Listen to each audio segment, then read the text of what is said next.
All right, good evening, folks, and welcome to Diehard Racing League's triumphant return after a week off for the Super Bowl. We are here at Dover International Speedway for 200 laps of action-packed, door-slamming racing tonight. As you can see, there is a considerable amount of marbles on the track, so it's definitely going to make for some interesting racing. Right now we have just under 4 minutes left in the practice before we kick it over into qualifying. As you can see right here, the goal of the night is to be consistent and smooth, and you definitely do not want to be part of that wall, because the walls here will reach out and grab you, guaranteed every time.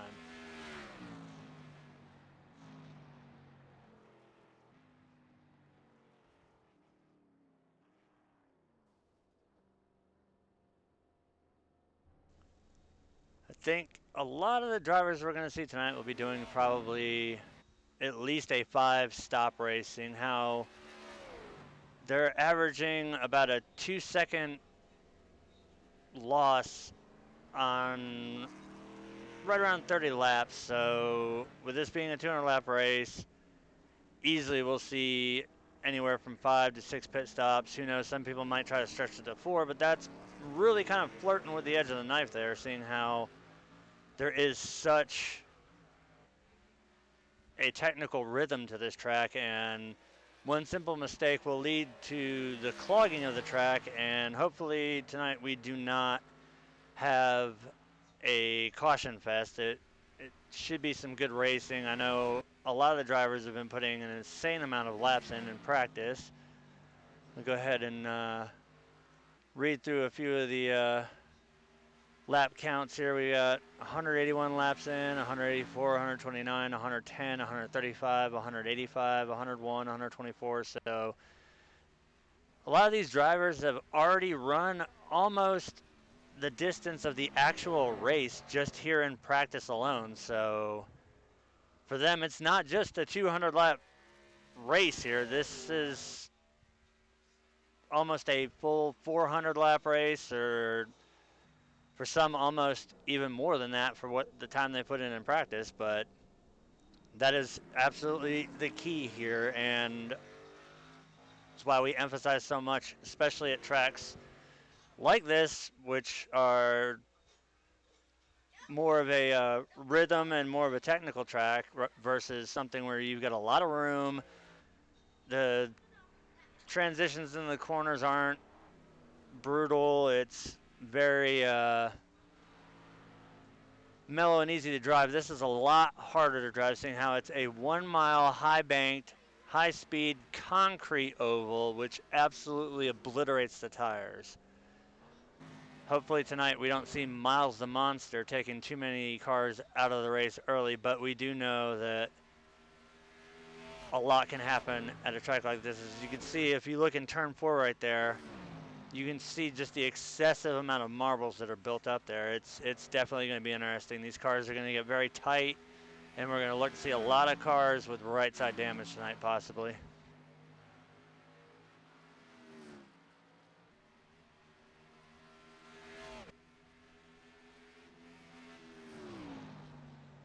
So roughly half a minute now left in practice before we start qualifying here.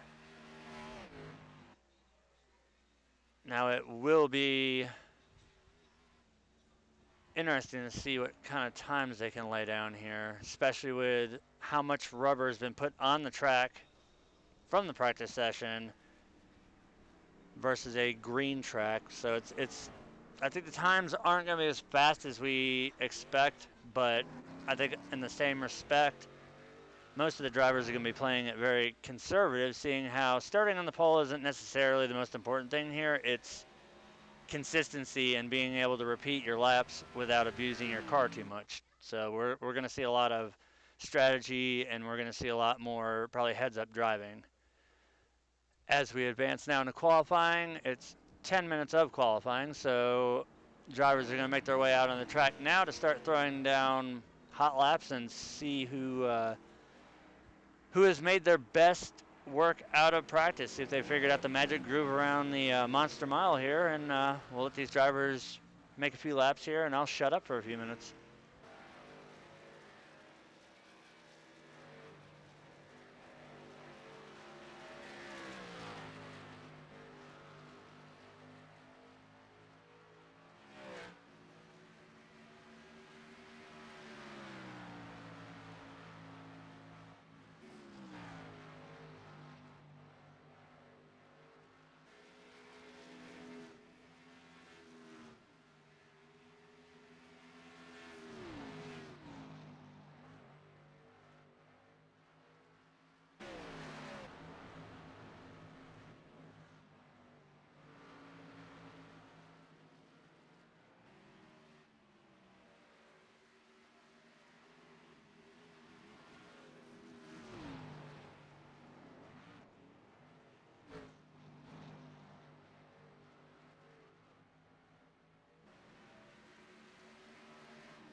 All right, so early on we have Corey Brown on the pole with a 22.026. See if anybody's got anything for that as we see second place Seth Schultz. He's only 6 thousandths off, and then behind that we've got the number 10 of Todd Cray, who's only now 300ths off of pole time. So with just under 7.5 minutes left, there's still plenty of time for the number 1 slot to be taken. It's just how many times the drivers are going to go out there and try and run the hot laps to see if they can knock Corey off of the pole.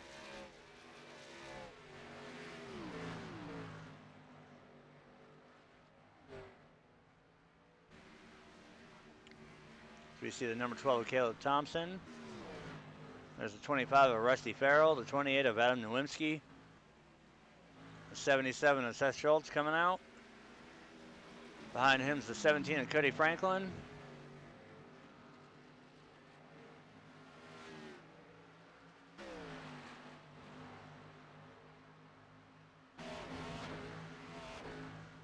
And there's the 75 of Robert Barris as we see him get a little piece of the wall coming out of 4 there. And there was something interesting that I just heard. When Seth crossed over the little bump that comes out of 2, I heard the engine over-rev a little bit. So we know, as we see them both get the wall there, Cody hard to the inside. Hopefully that's not a key factor of what we're going to see during the race. But it's been happening all throughout practice, and now it's carrying into qualifying. Hopefully we can keep it down and everybody doesn't end up with a Darlington stripe, because I mean, we may be at a track that starts with D, but it's not Darlington, it's Dover.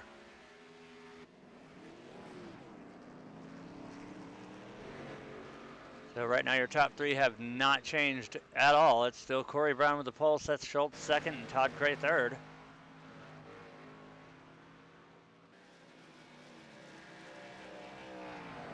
And strike that, Josue Tellis has now made his way up to third place. He is only 200ths behind pole sitter Corey Brown right now.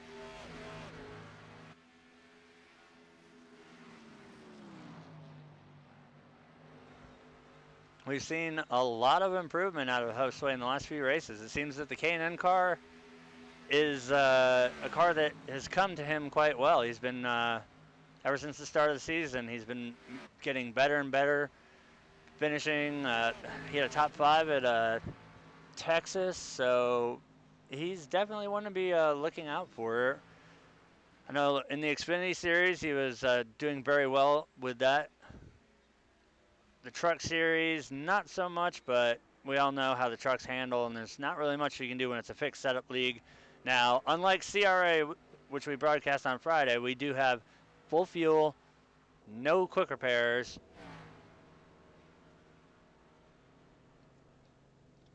Lucky Dog is on, and the only wave buys that are handed out are if you are ahead of the leader. So it's basically straight up NASCAR style rules, which is the way it should be. So if you get damage early on, you really have to make sure you maintain and take care of your race car here if you want to finish strong.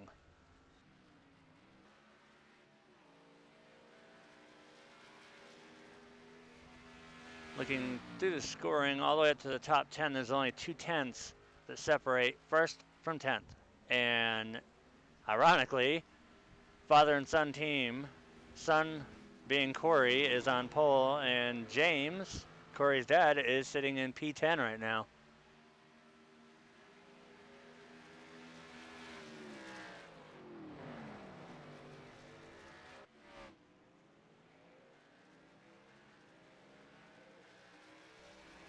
You see the 14 of Zach Michael and the 10 of Todd Cray out there on track.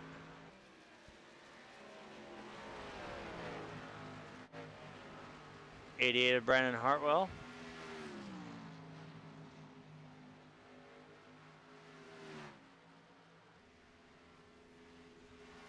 As we see them both once again simultaneously just hit the wall coming out of 4.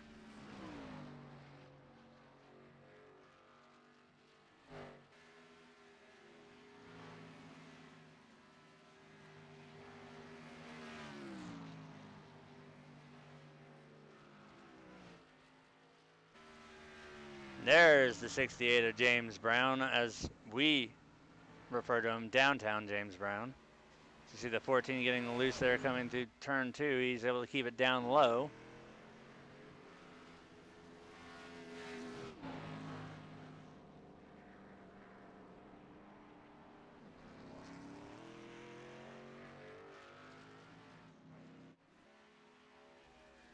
There's the 41 of Steven Spears.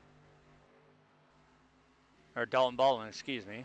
There's been a lot of number changes that have gone on over the season, but I should have this down by now. That would be Dalton Baldwin there in the 41.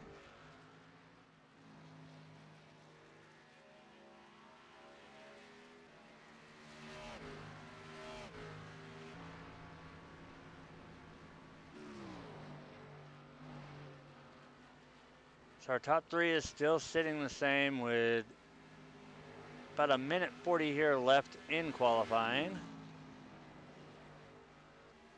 The main question is, does anybody have anything for the top 3 right now, or are they just going to try and battle it out and go for position by attrition if it comes down to it?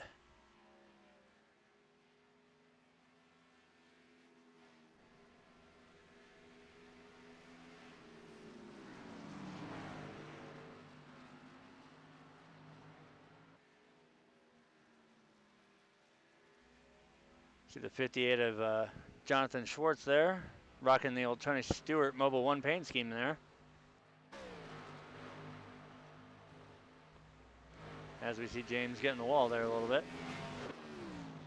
Gonna be a common occurrence probably throughout the rest of the night. As you can see just how dark the corners are, there's a ton of rubber built up into them, so it's definitely, like I said, going to come down to the right strategy call and definitely car management tonight.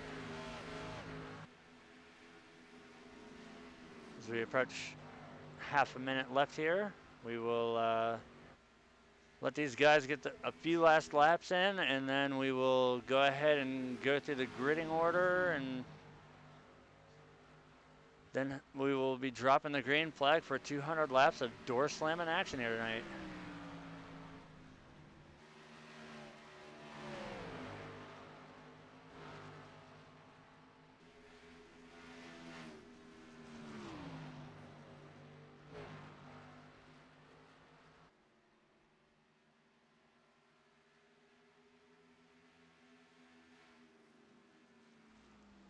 All right, checkered flag is out.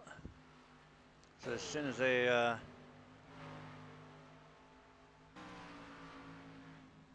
get the session to advance, we will go ahead and go through the gridding order, and we will also be unveiling our new national anthem.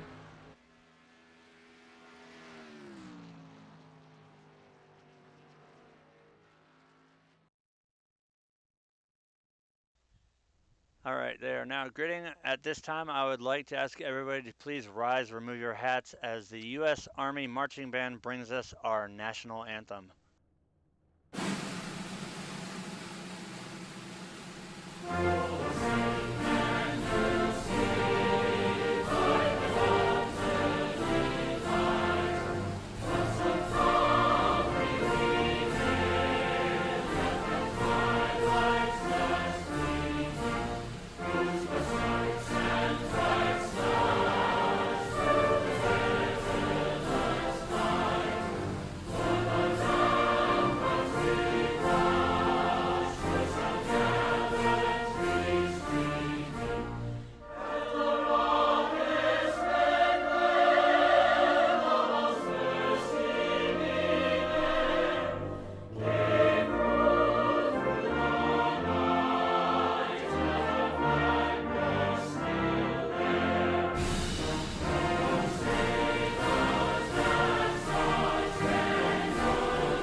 Amazing job done by the U.S. Army Marching Band here. We're going to go ahead and give you our gridding order here tonight. Starting on pole will be Corey Brown with a 22.026. Starting outside of him will be the 77 of Seth Schultz with a 22.033.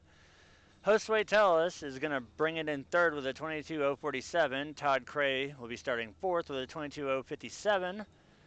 Rolling off fifth will be Adam Nowinski, Brad Speidel sixth.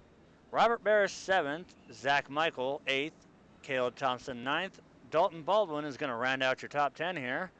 James Brown will be starting 11th, Jonathan Schwartz 12th, Cody Franklin 13th, Brandon Hartwell 14th, Rodney Kramer 15th, Rusty Farrell 16th, Avery McDonald 17th, Chris Ostrander 18th, Kevin Trzynski 19th, Dan Lepore 20th, and that right there is going to do it for our field order. So as the pace car is on the track, we are getting ready to get this race underway. We've got a ton of racing to do tonight, 200 laps. Hopefully, like I said, we can keep it a clean one as we see the pace car is dropping down. Field is entering the restart box right now. Come on, green flag is out. We are live racing here at Dover with the Diehard Racing League.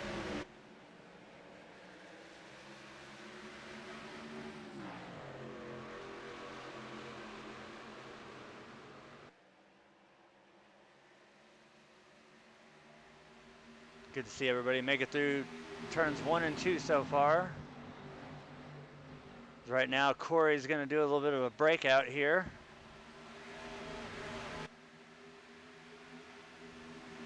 Right behind him, though, is the 77 of Seth Schultz. So I think he's just going to sit back and he's going to let Corey do his thing for a little bit, but he can't be too complacent because right in his mirror is the 10 of Todd Cray, who we all know he won our Martinsville race, and he actually does have seat time in the actual Busch cars or Xfinity or whatever the hell Monster's changing them to now, but he actually has made starts in the NASCAR Busch Series, so that's always a factor to look at when you're racing against somebody who's actually raced the real deal.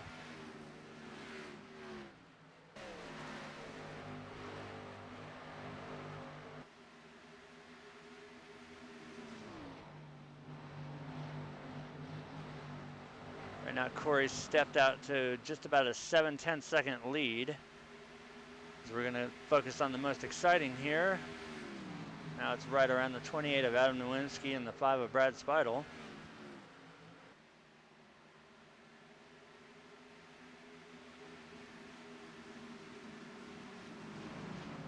Just for curiosity, I know it's Dover. I know we're not going to see super impressive speeds like we do at plate tracks, but I'm curious to see what speeds they're getting to going in the corner. About a $1.75.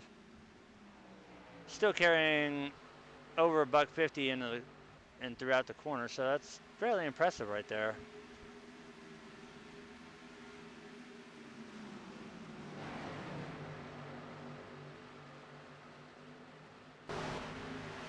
See a little bit of sparks there. Outside wall is going to be, oh, we see a car backside there too. Looks like he got a little bit loose, but he saved it.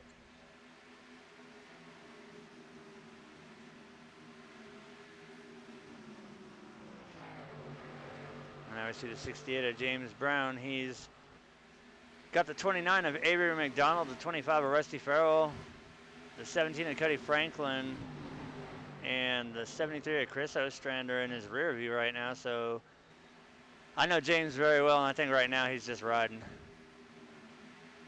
Yeah, definitely James has got to be just riding here. Most of the field looks like it's pretty well single file already.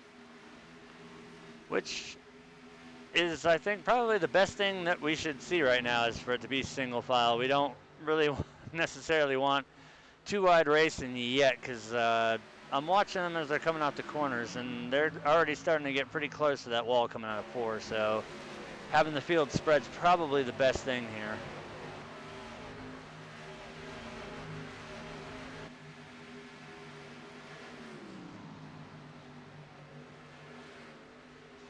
Seems like everybody's about even paced.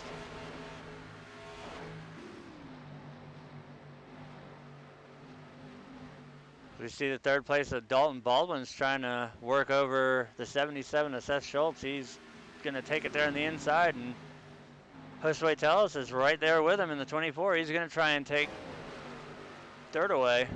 Well, fourth away actually now.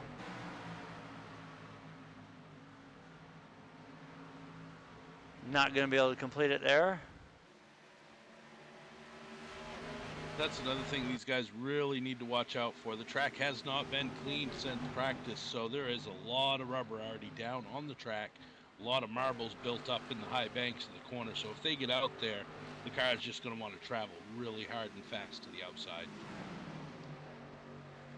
Which goes into what I was talking about in the pre-race show, that this is going to be at least probably a 5 pit stop race, since the tires do play such a crucial role, especially here at Dover, with it being a 1 mile concrete track. As right now we've got a battle for the lead. Dalton Baldwin is challenging Corey Brown, and he's going to take it. I would say it doesn't appear like there was much of a challenge. He took it. So new leader, 41 of Dalton Baldwin.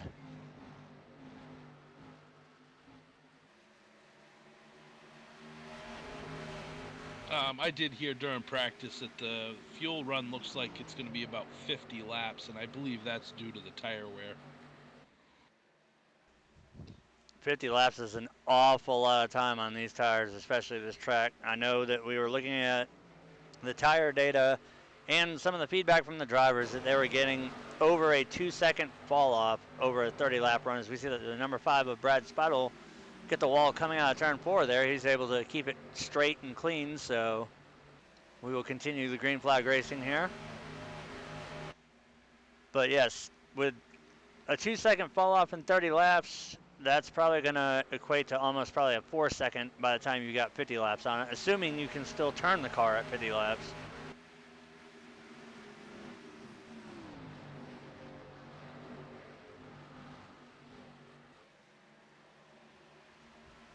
And this track, even though the banking is even in all 4 corners, it kind of mirrors Charlotte. You get a false sense of security because you can drive it into 1 and 2 a lot easier than you can in 3 and 4. You can get in the corner, you can run a good groove, you come off of it fairly easy, but turns 3 and 4, it's a whole different ball game. If you don't come off of 4 the right way, you're going to hit that hump, or you're going to hit that outside wall, and if you tag that outside wall, it's going to turn the car dead left right to the inside, and it will usually result in a blown motor and a nice little ambulance ride to the infield care center, and no doubt a concussion with it.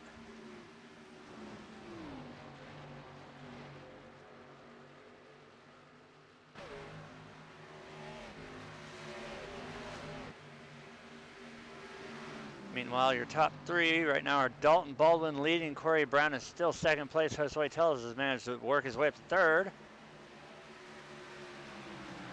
As it appears, Cody Franklin's going to try to make a move to the inside of the 29 here, but doesn't quite get the pass. Oh, he got out of shape there. That's going to allow the 25 of Rusty Farrell to go on the outside and open the door for the 6 of Rodney Kramer, too. So that's another thing here with these shorter tracks and with the tires. If you get the car squirrely like that, it really heats up those rear tires and you really suffer. So we see the 29 of Abraham McDonald looked like he was almost stopped on the front stretch there. So we have a wreck. There's 67 in the 29, I believe. Well, no caution as of yet. So league rules, unless iRacing trips a caution, there will not be one, as we see the heavily damaged 67 machine of Dan Lepore. He's going to limp that thing down the pit road, but signs are not good for him right now, as that thing was puking smoke out down on the apron. So it might be an early night to the hauler for Dan. Unfortunate, but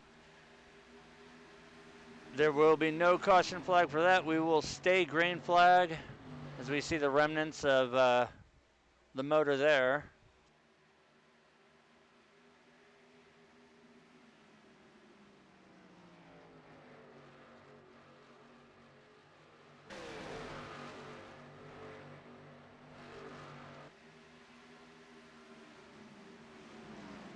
Okay, I'm kind of just taking a look at the replay here. It does appear the 22 and the 67 got together, which turned the 67 up the hill. It looks like it may have been net code. It's hard to see from the angles I've got, but it does look like Dan's night will be in for a rough start. That is definitely unfortunate. The 22, that would be Kevin Trzynski, so that's definitely not what we want to see early on in a race. That's the last thing you want, is to get involved in something, but I do believe that the 22 fared better out of that one. The 67 definitely took the brunt of that one, as we can see his car is heavily tore up on pit road. Meanwhile, we've got Josue Tellez looking to the inside of Corey Brown, and we got Todd Cray now looking to the inside of Josue Tellez. As we see him get the wall there, that's going to give Todd the spot. So move Todd Cray up to third place now.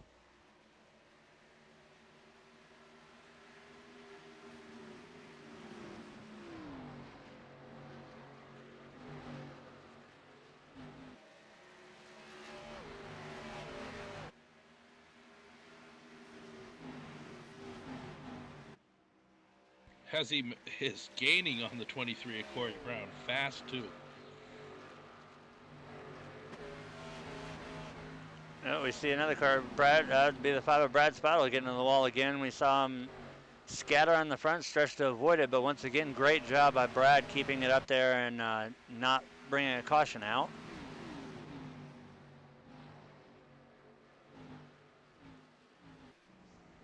As we can see some heavy right side damage there on the 5 machine. All the way from the nose to the spoiler, it definitely does have some personality marks. A nice hood pop on it, and he's already earned his stripe tonight, but luckily the car is still drivable, so he will keep it out on track as long as possible and wait for caution to get some of the damage repaired on that 5 machine.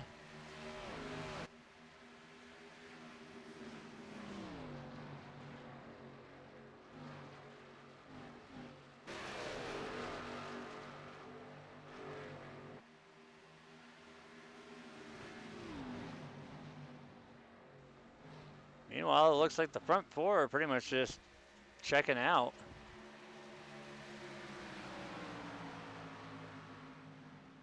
Yeah, it does appear the 10 car of Todd Cray, he's getting ready to make a move on Corey Brown here.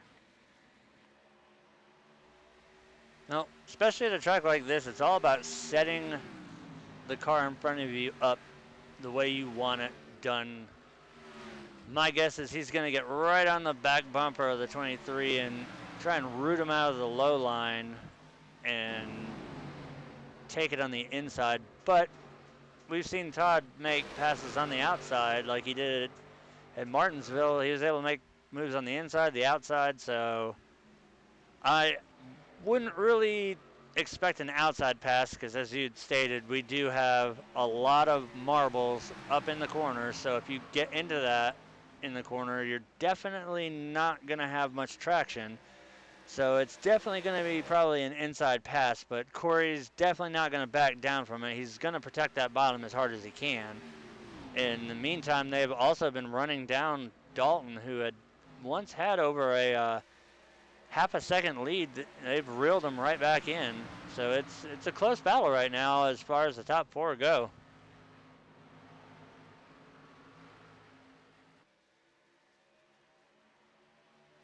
Yeah, I've been watching here the last couple of few laps. It does kind of appear that Corey Brown is trying to diamond the corner a little bit more, as Todd's just running a nice, steady, even line through the corner all the way down to apex and then back out. Well, we know one thing. Corey loves a loose car, and that's not what you're going to have at Dover. So I think by him trying to diamond it, he's trying to get that car as loose as he possibly can so it's more to his liking. I know he loves having his cars on the razor's edge of losing control, which is where he seems to have the best control.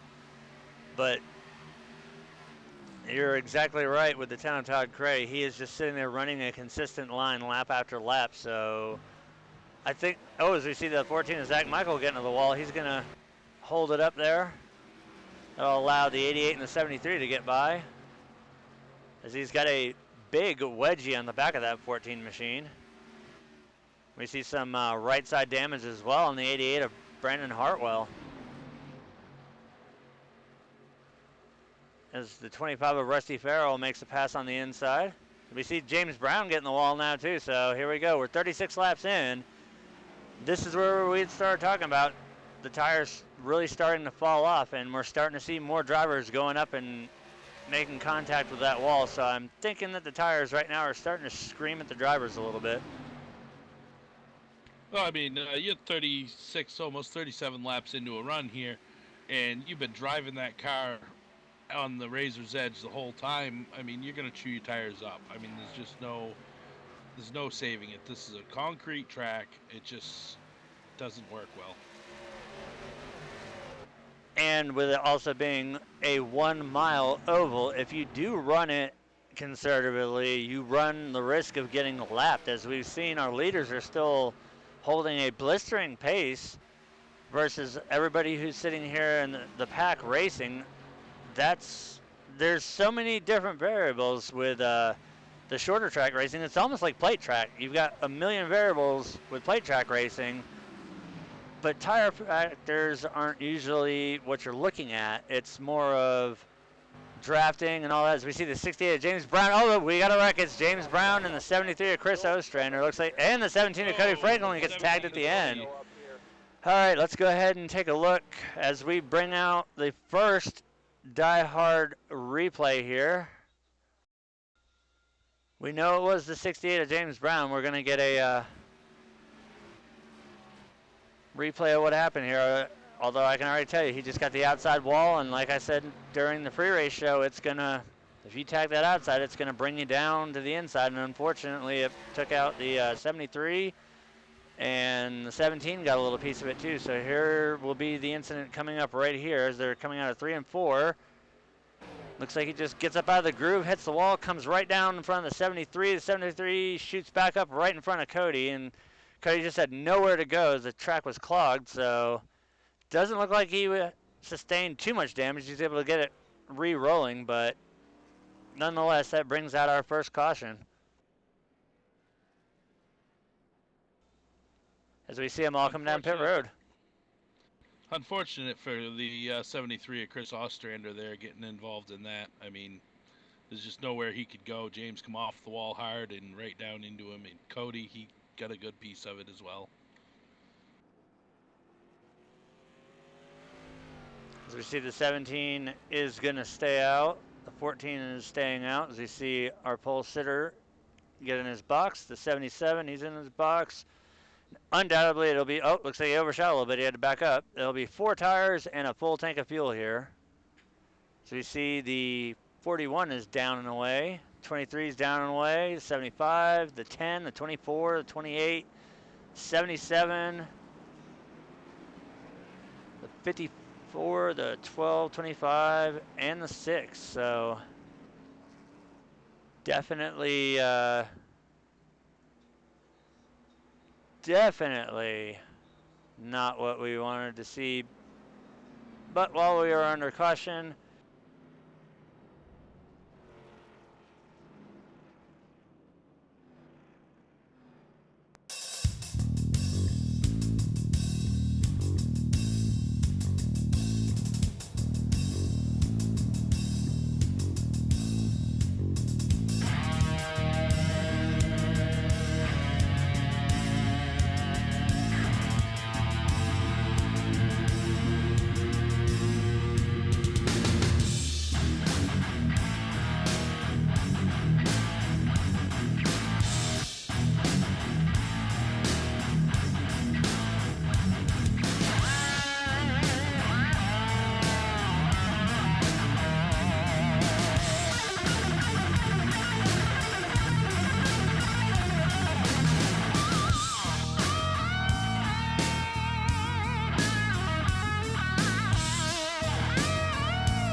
Hey, James, it's Alan up in the booth. You get a copy, buddy? Yeah, I hear you. what happened there, James? What happened, bud? When I was passing the other 2 cars, I just didn't hit my line right, and it pushed up into the corner, then got damage on the right front. And then when I went into the next corner, I seen him gaining on me a couple laps later, and it just didn't turn and just got into the wall. Now, were you running? Go ahead, Alan. So what it appears is it looks like you got a little high out of the groove there, and you caught into some of them marbles, and you just weren't able to turn the car down off the wall once that happened. Well, I was trying to give the 88 room to pass me on the inside so I could duck back in behind him, but that didn't work out like that. I got up too high. So are you done for the evening, or are you going to get it fixed and get back out there, or how bad is it? They gonna put me a new engine this thing. I'm gonna go out there and set the world on fire. Well, hopefully you can come out and salvage it. As we see the lights on the pace car are out, we're less than half a lap away. We'll send you a 6-pack of beer and some hamburgers down there while they're fixing your car, and hopefully we'll see you back out there with a brand new motor. Yeah, and a new front end, I hope. All right, James, be good. See you.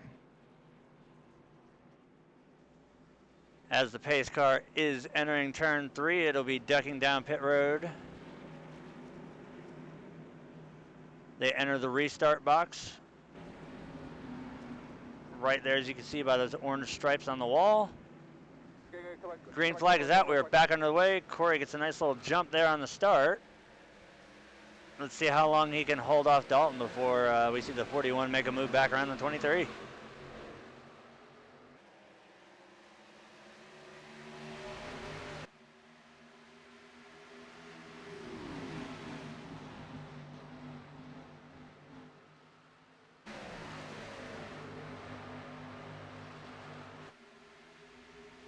And the pressure is already on. Meanwhile, we've got the 58 looking on the inside of the 28.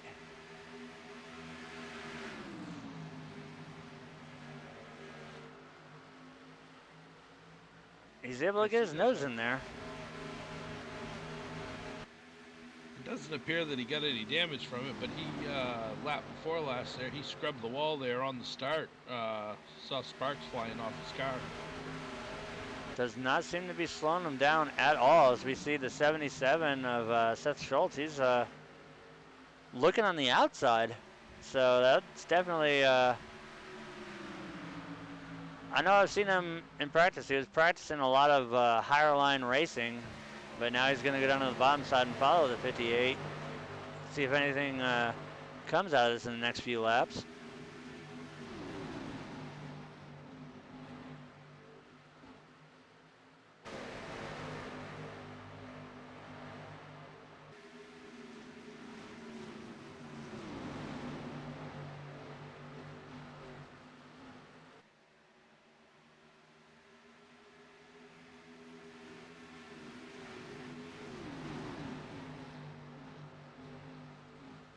Well, it didn't take long, but Dalton already has a 7/10 second lead over Corey, and he is gaining that quickly.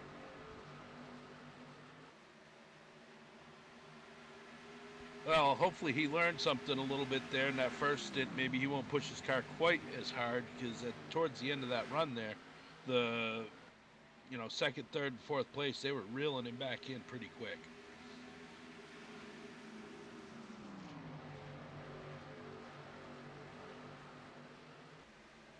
Meanwhile, the Focus is still hovering right around the 75, the 24, the 28, and the 58. Seems like this is the most hottest spot on the track right now, as far as battle for position-wise. Well, I'm hoping for a good showing out of that 75 this week. I mean, he's had a couple of rough weeks here. He needs a good showing, get him back up into the points lead here. No, he's had everything but the kitchen sink thrown at him. He definitely needs to have his luck turn around. That way we do see him towards the end of the season in contention for a win. Because as you said, he has not had a race that's turned out quite well for him, I think, all season. I mean, he's been up front, but something freak has happened, and it's just not been Robert's season so far this year. Maybe it's the car, I don't know, because, I mean, we've seen him dominant in so many things. It's just, it might be that we found his weak point being the K&N car. As the 58 has gotten by the 28 and now running underneath the 24 as well. He's going to take that one. On fire. Well, I hope he's literally not on fire, because that would be a bad thing. We'd have to throw another yellow out, but he is definitely moving. He's going to go up and try and challenge the 75 of Robert Barris.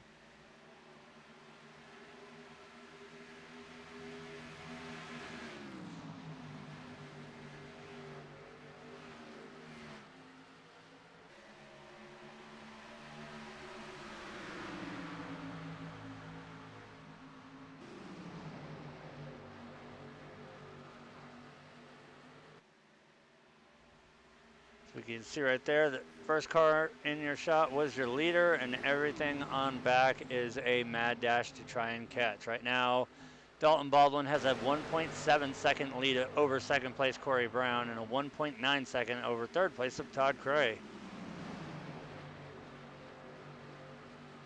As the 58 does make the move and take it away from the 75, so he is now sitting fourth.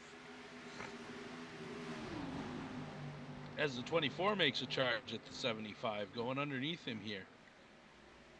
I do know that Josue put in a ton of practice here, so I think he might have found his rhythm, and he might have found the right groove that he likes running the car in. And as I had said in the pre-race show, he's been showing consistency this season. He's been improving his overall finishes ever since the season started. I mean, we had our traditional big pile up at Daytona, but that's to be expected at a plate track. But ever since then, once we've gotten off and gone to the 1.5 mile tracks, the 2 miles, he's gotten better and better, and we've actually seen him pull off a top 5 finish at Texas, and now he's looking really good right now as he's still sitting well within the top 10. So definitely not a car to count out unless he gets involved in a little bit of a mess, or as the 58 is making a charge on the 10 of wow, that was a power move. He just slid it right up in front of him. As we see, the 24 is going to go ahead, and now he's going to make the move on the 75.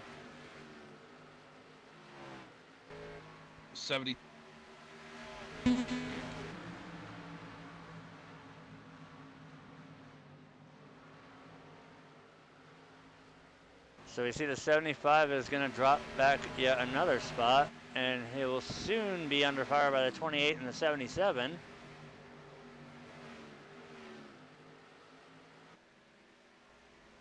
Meanwhile, the 54, he is going to go for it with Corey now, as we see the 24 of Josue Tellez. He's looking to the inside of the 10 of Todd Gray.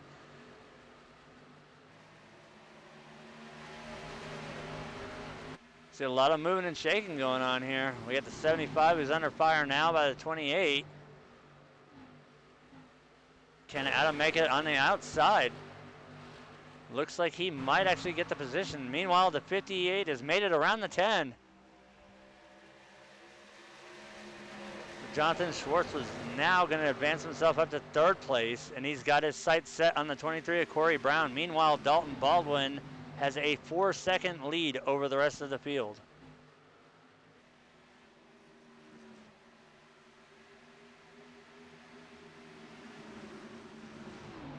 I mean, I know it's still early on. We're not halfway through the race yet, but I definitely think that the 58 is would be worthy of the Hard Charger award so far.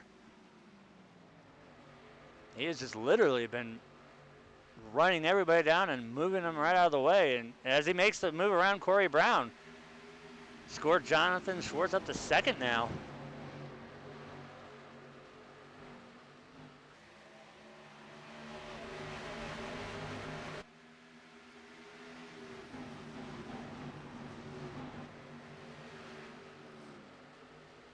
You see the 12 of Caleb Thompson there behind the 28. 75 of Robert Barris is on the inside, as we see Josue Tellez and Robert Barris has made it around the 23. Now he's under fire by the 28 of Adam Nowinski. Makes me wonder if Corey might either be laying off or if he just burned his tires up already. I would be willing to bet he probably burned his gear up quite a bit there, trying to run the leader down there, Dalton Baldwin. Well, that's one of the crucial things you have to do here. It's definitely tire management, as we see the 58 getting very close to that wall coming out of 2. Did not make contact with it. He's slowly pulling away.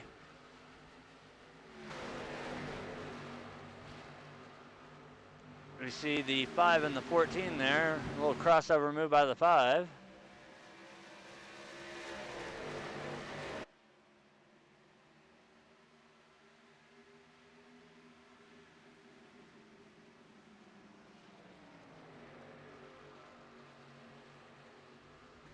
It'll be interesting to see what happens if we do make it to green flag pit stops as to how the field will shake out after that.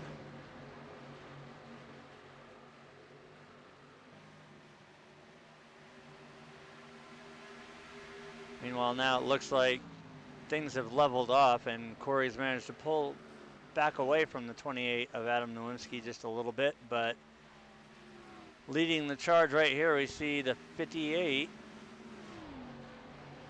He's going to try and run down Dalton Baldwin, but he's got a 5.4 second gap between him and our leader.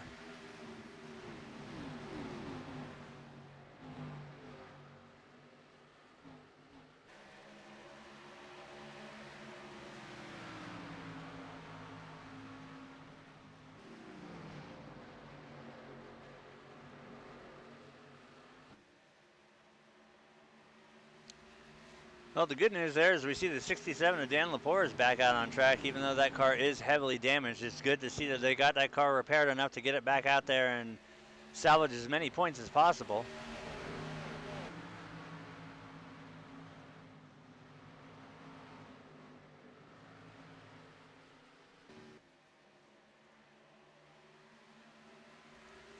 As we are 30 laps away from halfway.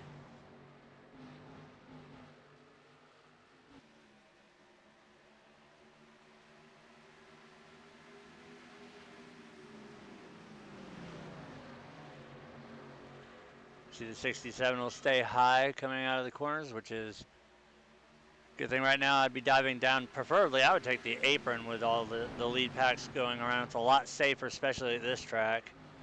There's a lot of these cars, we know they've been using their gear up pretty hard. It's it's a lot easier to pass a car when you're able to use all of the track versus when the car stays high. But we do not have a rule that dictates where the car is supposed to go. We just follow the gentleman's sportsman code of if you're a lap car, you move high out of the way, or in my case, I would pull down to the apron to let them by to give them as much track and not jeopardize any positions or speed or any of that. But also, with this being such a short track, getting down the apron, you might be pinned down there for quite some time.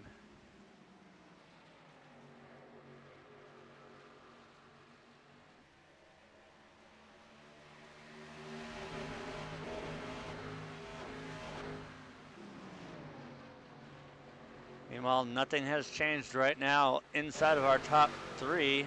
Dalton Baldwin is still your leader with now a 6.5 second lead over second place of Jonathan Schwartz. Make that a 6-6 now. So you see the 23, he's going to look low on the 75 of Robert Barris.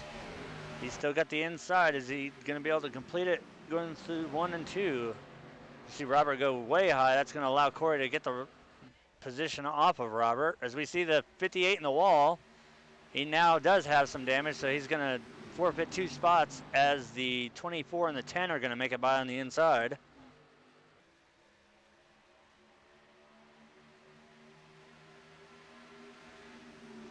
And watching him hit the wall that hard, it would almost make me wonder if he might have gotten a little bit of suspension damage off of it. As we see, he had to check up big time there and coming off a 2 to avoid the wall again. I wouldn't doubt that 58 machine definitely does have a little bit of right front suspension damage to it. Yeah, I would be willing to bet that he drove the car a little too hard to put it up in position, and now the car's just fallen off. It doesn't have the grip that it needs to get around the track, and unfortunately, you run out of track in that situation. Oh, this could be dangerous. He was trying to make the move on the 23 of Corey Brown and had to back out because the car was drifting up the track, which slowed down the 75 of Robert Barris because he was looking on the inside of the 58, and that pretty much stalled out the 2 cars behind him.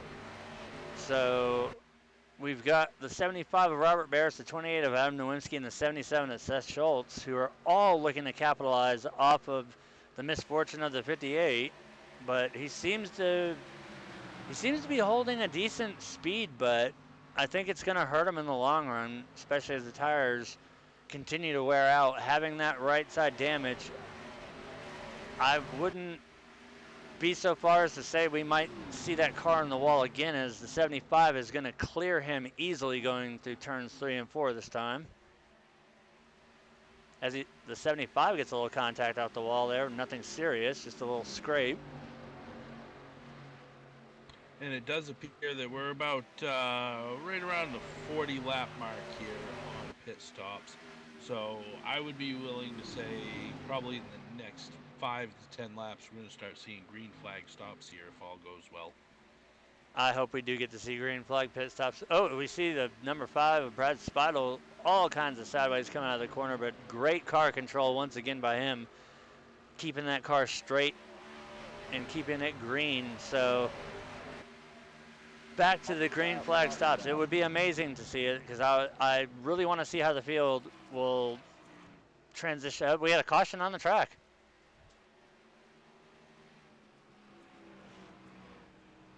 We'll go ahead and get you the replay on that as soon as we determine where that was at.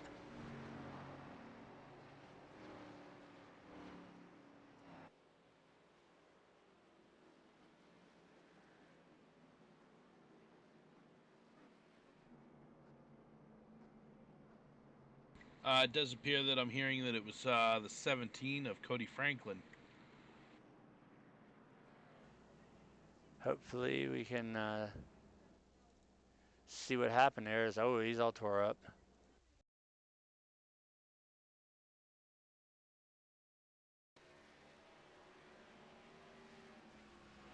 Apparently we will not get to see what happened to him, but we can see that there is very, very heavy damage on that 17 machine.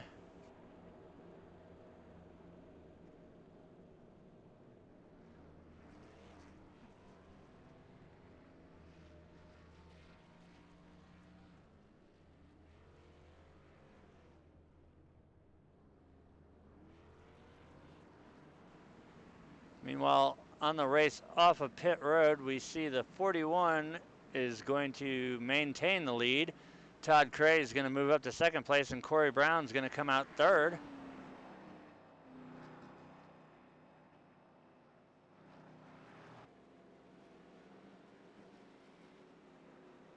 Oh, that was a hard lick to the inside wall. He was exiting turn 3, just drifted up too hard, slammed the outside wall, and sent him hard into the inside wall, nose first. I would say his engine is probably complete.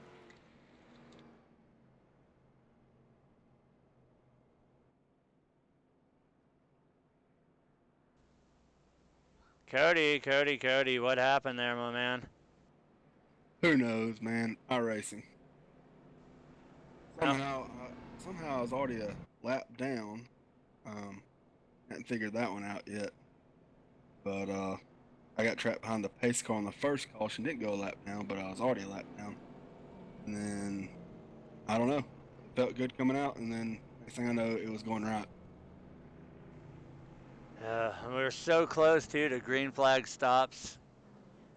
Is it terminal? Oh, God, yeah. I was actually coming in next time by. Oh, that really sucks. Well, yeah.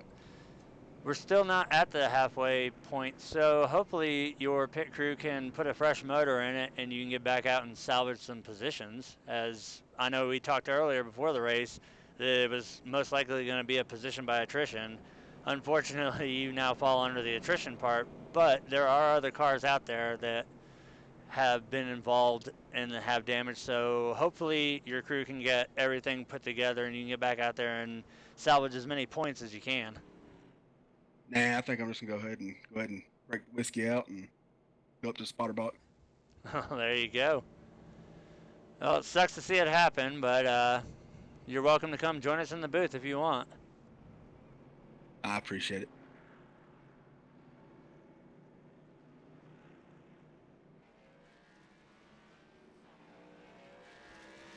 All right, as we see the 22 getting the free pass as the lights on the pace car are out. We are less than 1 lap away from taking the green flag. It'll be interesting to see what the 41 does on the restart here, because he does have Todd Cray on his outside, and Corey Brown will be starting second on the inside row.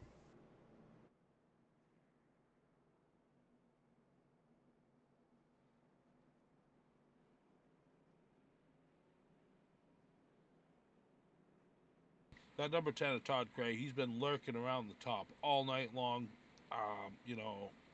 I'd like to see him get another win here. He's really good at the short tracks. He's really consistent.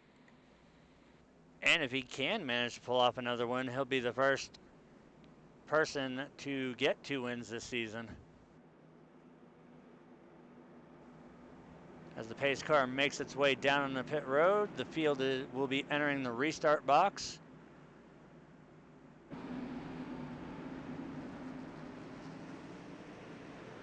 Green flag, we are back out racing, lap 86 of 200, and we see the 41 of Dalton Baldwin wasted no time. He is already out and away as we see Corey Brown manages to get in front of Todd Cray, so that'll shoot Corey back up to second. Hopefully Corey manages his tires a little bit better than before, because I do believe that we saw him struggle a little bit with that on that last run. He kind of burned his tires up a little bit and lost a few positions, but everything looks good so far. Hopefully we get another long green flag run and we can actually get a green flag pit sequence going here. But as of right now, and I'm going to knock on wood, it's been a lot cleaner racing. As we see the number 5 of Brad Spidle harder in the inside wall. Caution is back out.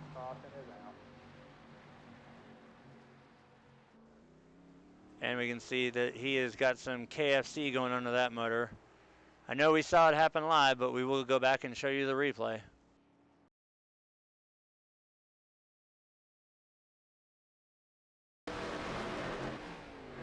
Man, it looks like the car just stepped out on him in the lower part of the corner there, and around he goes. It's just as simple as, like I was saying, if you hit that hump coming out of turn 4, that's all it takes to upset the rear end of that car, and it will go around as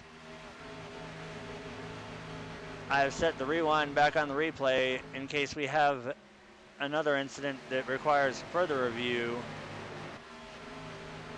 We should see it this time by. Everything that was good last lap. He's coming in to turn 3 right now. He's under the 25 of Rusty Farrell. He makes that pass. Comes up, he just gets loose coming off of the bottom line and unfortunately locks it up and hard into the inside wall. But good sign is he was able to drive away even though the motor is smoking, so it's not hopefully a terminal issue. As we saw the 67 earlier of Dan Lepore had the same thing happen. He was able to make it back out on track. As we see the 5 now, he's down on the apron. He's going to be going in and getting everything repaired here. He will undoubtedly be in there for a while, but we'll see what happens here on pit road.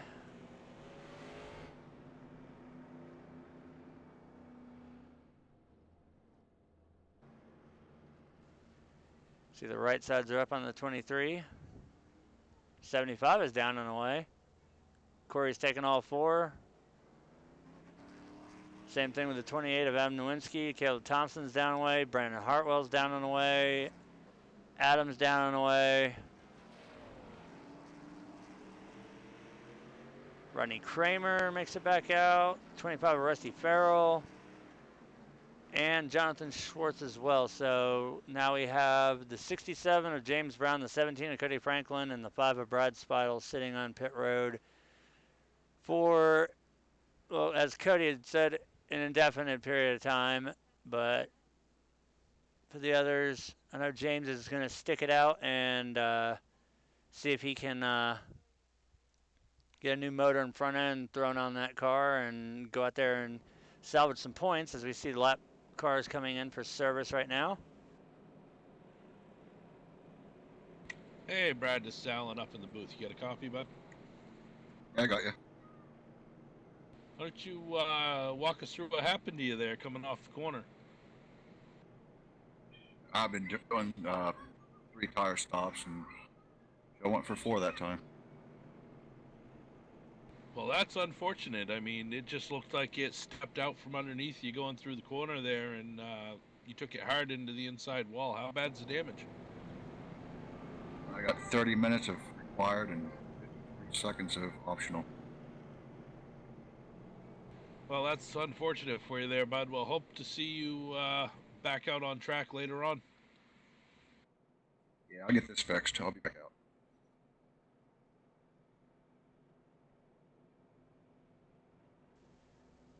That's one thing I have to say about our drivers. Even though they may get a crappy hand dealt to them and they have to sit on pit road, our drivers actually stick it out and they'll sit for the 30 minutes, 35 minutes, whatever the time is, just to get back out on track and to keep racing. Because, I mean, that's pretty much, if you want any contention of getting any points whatsoever other than wherever you decide to stop at. I know we've seen a lot of times where people, if they say we're in Brad's position, they would just all F4 and disconnect from the server and be done with it. But we have a exceptional stand-up group of drivers here who, through the good, through the bad, it doesn't matter what happens, how things happen, they stick it out and they make the best of what's given to them. So definitely hats off to all our drivers. We definitely have one of the best groups of people that I've seen on iRacing.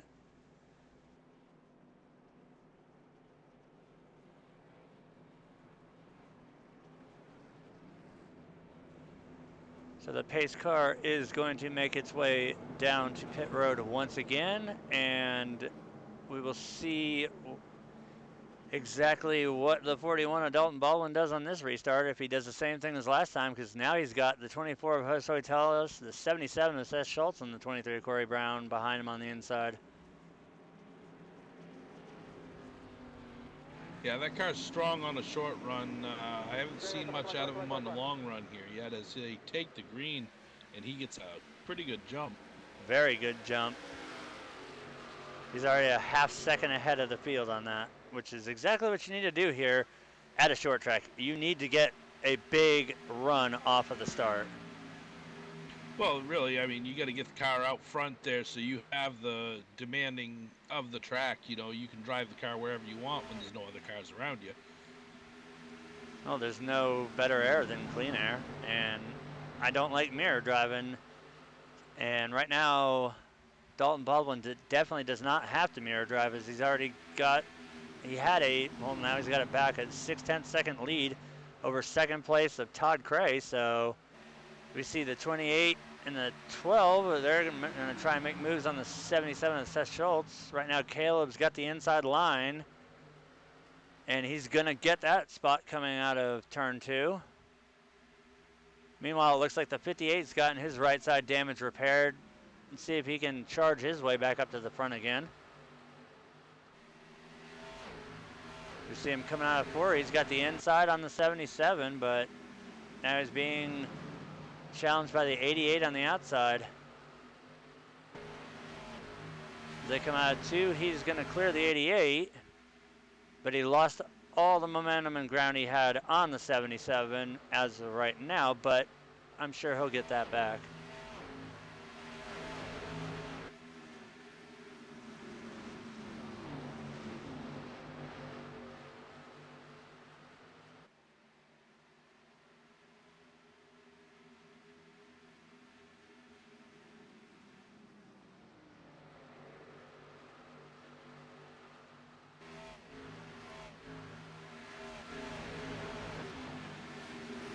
We are nearing halfway here. We've only had 3 cautions so far, which is a lot lower than most of us had predicted for Dover. So definitely good move on all of our drivers' parts, keeping the racing as clean as possible. I mean, the inevitable is going to happen, and as we had heard from Brad, he'd been taking 3 tire stops, and that ultimately led to the car just getting loose coming out of turn 4 and him making hard contact with the inside wall. But other than that, we've seen some very clean racing tonight, as we are now halfway, 100 laps remaining here at Dover. Yeah, in the 3 tire stop, you know, that's a risky move here at a short track. I can kind of understand why he did it. You know, he was either trying to loosen the car up or tighten it up by doing that. And sometimes it just goes a little bit too far when you try that maneuver. Well, my guess is he was trying to free it up, and with him being right there in the groove you want to be in and the car stepping out like that, I guess, well, I don't have to guess, I know that it just made the car too free on exit, and that's what ultimately sent him around. As the 28 just passes the 24, the 12's going to look at the 24 as well coming out of this next corner.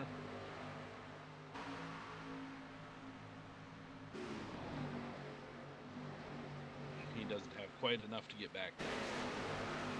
Well, he's still right on his bumper, though. He's going to take a look again as they drag race down the backstretch. He's got the advantage on the inside going into 3. He's going to take that spot away from Josue. Are we going to see a crossover now, though, from the 24? I don't believe so. I think he lost too much momentum getting up on the outside there. He's going to try. You see the 12 went very high in the 2 there, so that's going to open the door for the 24. But no success.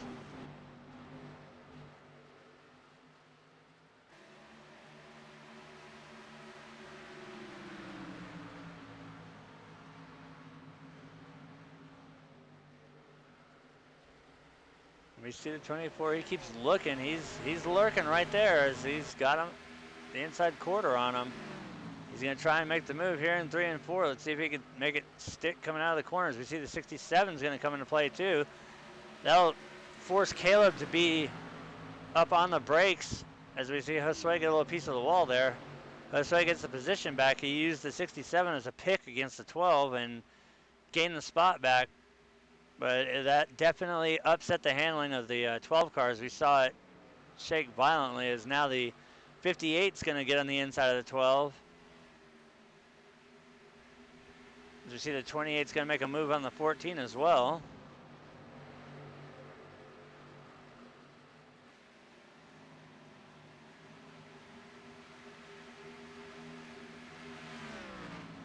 Now we're seeing the 14 reworking the 28, trying to take that position back.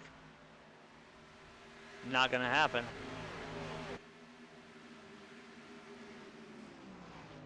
Meanwhile, the 24 is getting closer and closer to the back bumper of that 14. I think a lot of the sparks we're seeing is actually the car bottoming out going into the corner there, because Corey was nowhere near the wall. I think that might have been the truck arm dragging the ground. Yeah, I've seen that a couple of times. It's almost like when they come across that hump there, the car just gets a little upset and it scrapes the bottom. Well, especially with that hump, I'd imagine it's putting every bit of the preload on that right rear tire, and it's just absolutely bottoming the suspension out. As we see the 12, as he comes out of 4, he barely keeps it off of the wall, as he's challenging the 14 now on the inside for position as they come out of 2. They're still side by side as they go into 3 and 4.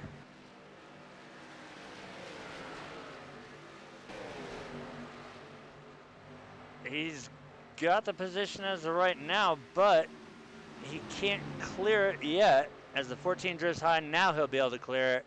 But that also opened the door for the 58 to come in and say, hey, I want a spot too. Yeah, when you get a second, can we get an interval check on the leader? Oh, yes, we can. Right now, Dalton Baldwin has a 1.1 second lead over second place of Todd Cray.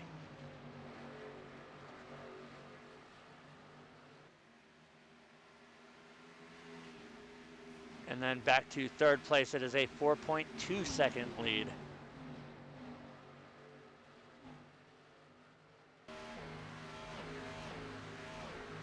Right now, the 58 and the 14 are slugging it out right here, as it's a battle of who's going to get the spot.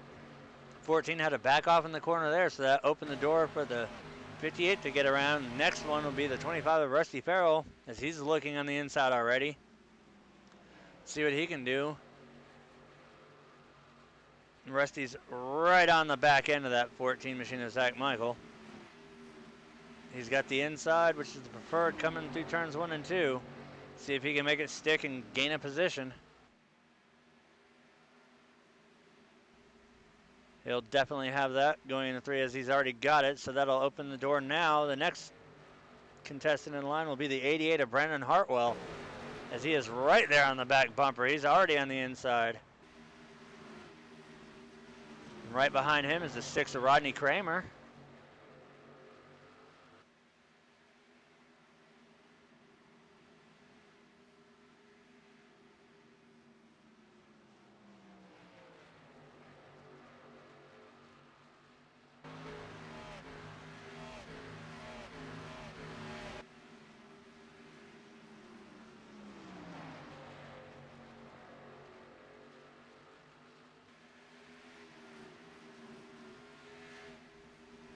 See a little bit of blocking going on there as the 88 took the bottom line there. I believe the 6 was trying to make a move, and the 88 just came right down there and held him off, as the 6 is now going to try and pull the inside of the 88. Looks like the 88 hooked the apron a little bit there. I saw his nose jump up a little bit. That's going to allow Rodney to get the inside as they go into 3 and 4.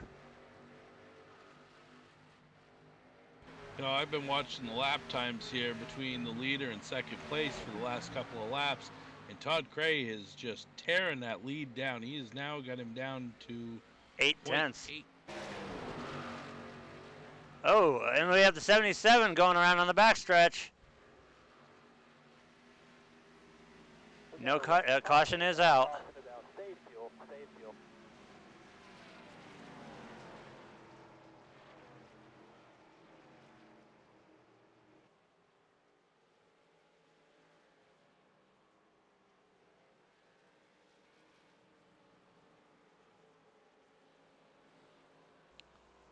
That one was fairly easy to see. It was a self-spin. He got a little bit loose there.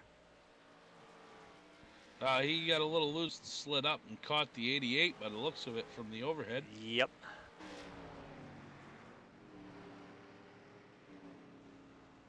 doesn't appear, though, that he backed it into the wall too hard, so not too much damage on the 77 machine, although we will go take a look at his car and see exactly what it looks like from the rear. Oh, and James Brown is back out on track, turning laps once again. He said he was going to be there, and he is. Right now we're looking at the 77, and it looks like he just barely, doesn't even appear like he has any damage whatsoever. Well, let's see if we can't get a word with him here.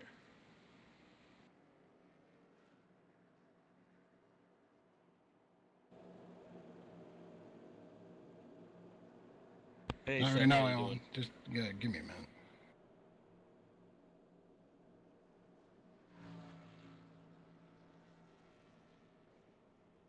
Well, unfortunately, he's a little busy at the moment.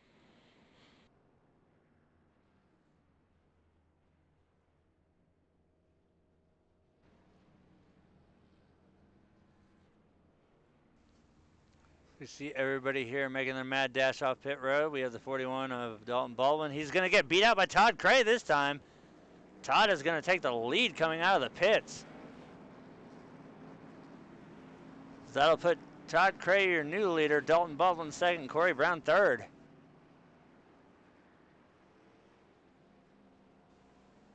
We see the 77 is getting any optional damages repaired. He's back out on track.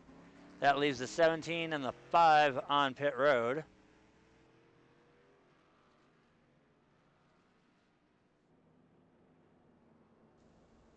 See the 68 of James Brown. He's going to go down and take some tires, undoubtedly, seeing how he is down laps. He was not able to pit with the leaders.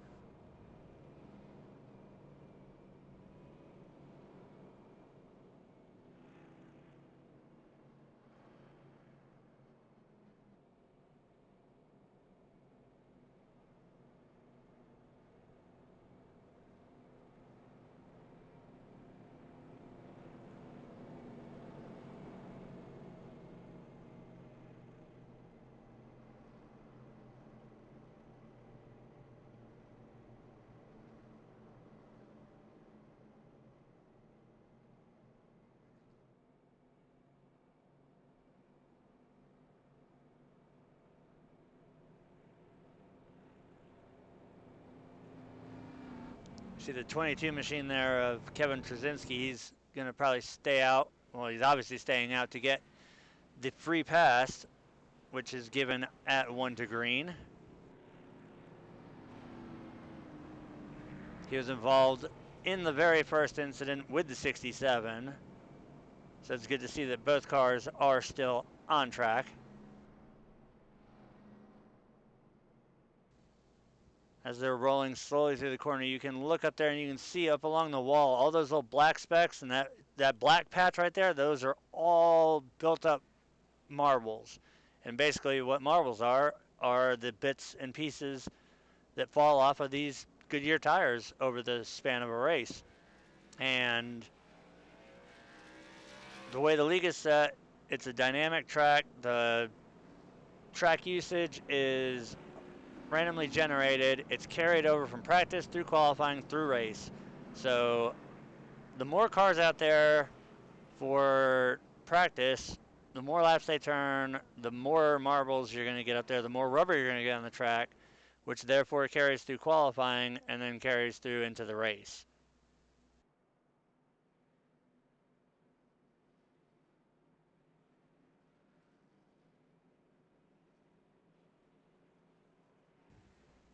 So now the 10 car of Todd Cray has the inside line. I'm willing to bet we see him pull exactly what the 41 has done on the last 3 starts. He's going to jump it, but I think the 41 pretty much knows he's going to do it, so they're both pretty much going to hammer down at the same time. As the Mustang pace car pulls off, they enter the restart zone.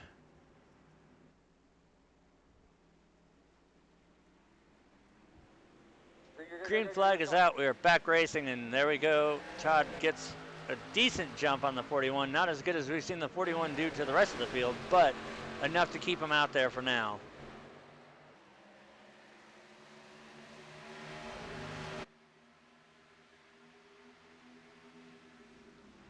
As we see, it's an absolute dogfight right now between the 41 and the 10. The 41 is glued to the back bumper of the 10. He's going to look on the inside here. Not going to be able to make it this time.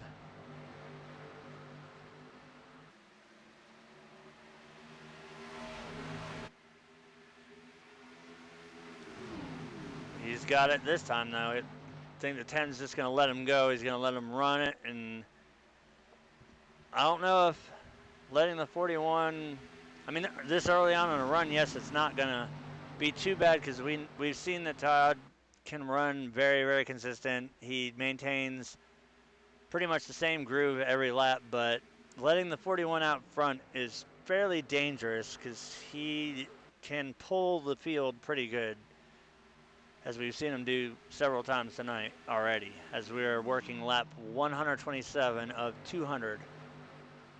And that does put us within the closing fuel window there as well. So, I mean, tires are going to be key, but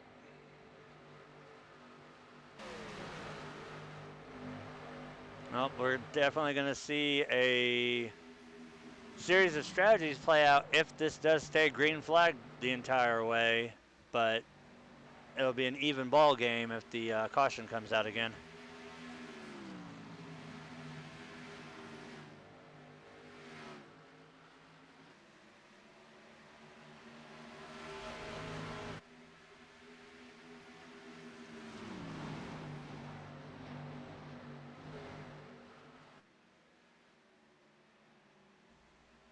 We see the 75 of Robert Barris. He's managed to claw his way back up to 4th position, so that's good to see him running in the top 5 with the season he's had so far.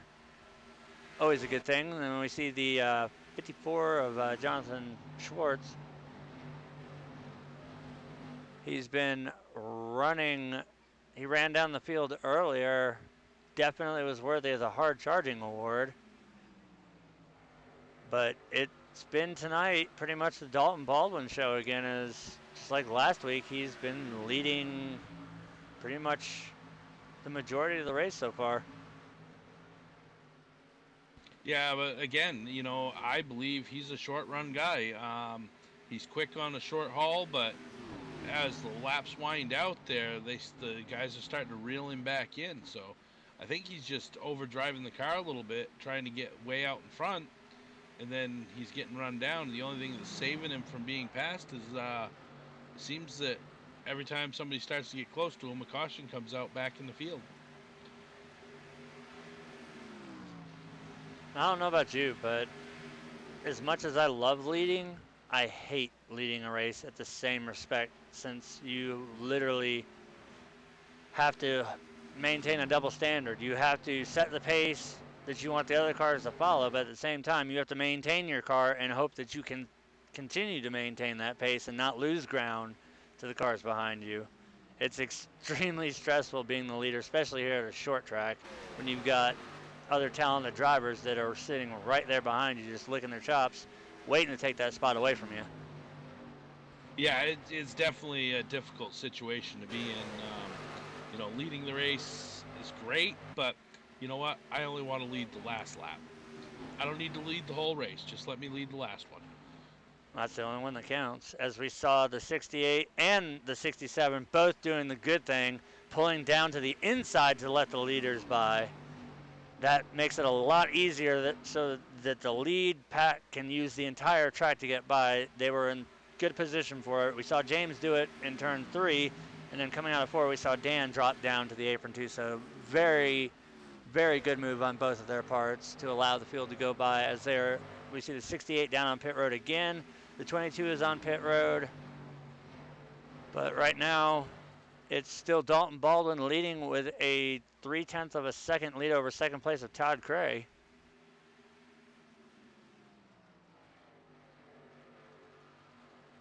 You know, another car we haven't had a chance to talk much about this season is the number 6 of Rodney Kramer. He's had some bad luck in not getting up into the top 10, as we see him just barely cresting 9th place there.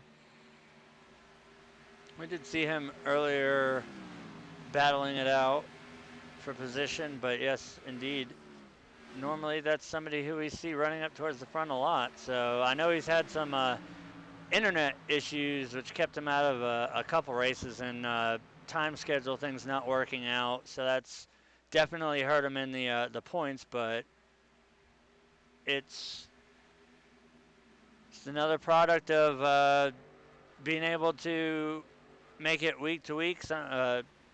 Although we have a caution on the track. That'd be the 88 and the 77. That's a nice run there. How's your car? You like it? We will get that replay going right now.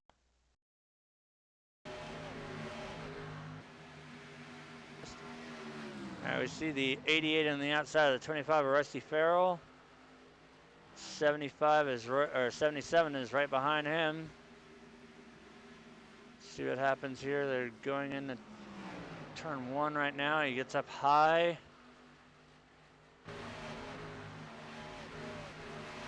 There's door-to-door coming down the backstretch. Looks like the 88 just comes right down in front of the 77. It almost looked like net code, but that sent the 77 around again. That's the second altercation between the 88 and the 77 that we've seen tonight.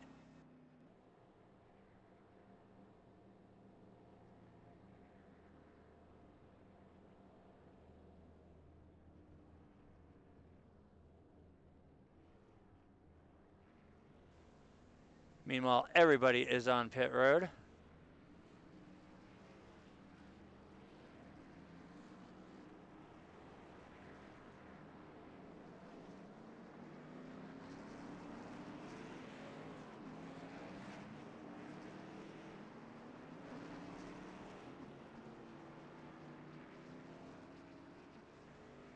See the two heavily damaged cars of Dan Laporte and James Brown as James locks the brakes up to let Seth out. The 88's going to make it out.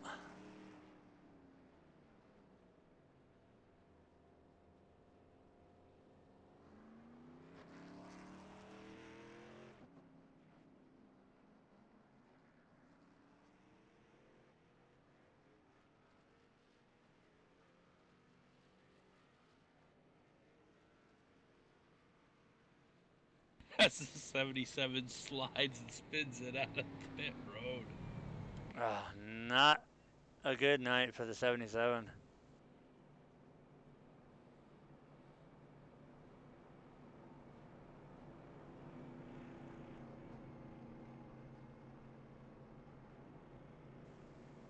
Meanwhile, up front, your front three have rearranged themselves again. Todd has managed to outrun Dalton Baldwin off of pit road, so Todd will reclaim the lead. Dalton Baldwin will be restarting second, Corey Brown third, Robert Barris fourth. I believe Jonathan Schwartz fifth, Adam Nowinski sixth, Caleb Thompson seventh, Josue Tellis eighth, Rodney Kramer ninth, Rusty Farrell 10th.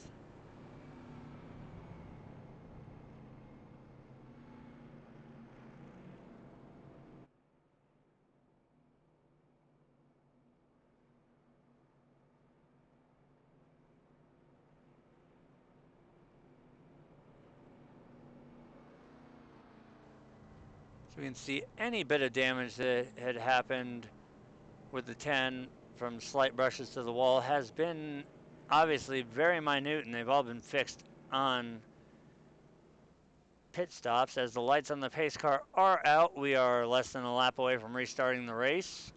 We will restart on lap 143.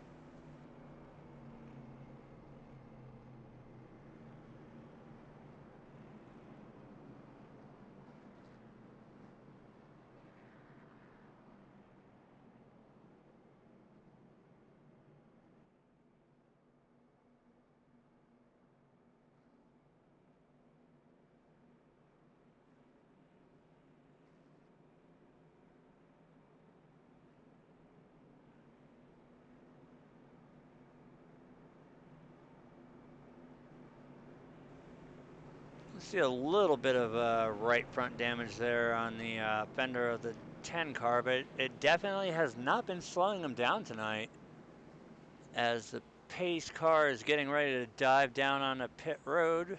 We're getting ready to restart this race once again. The field is making their way into the restart zone.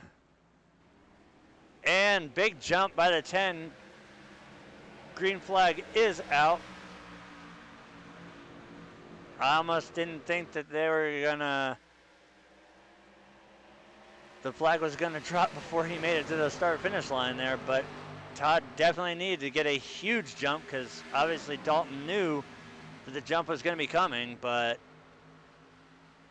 huge jump by the 10 car on that restart, but it seems to have worked. It has spread the field out pretty good.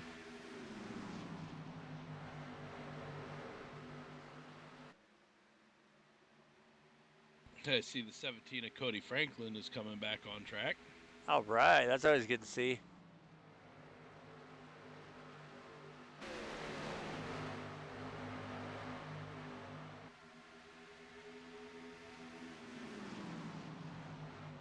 That will leave only the 5 of Brad Speidel still on pit road, but he did say that once his repairs were finished, he would be back out. So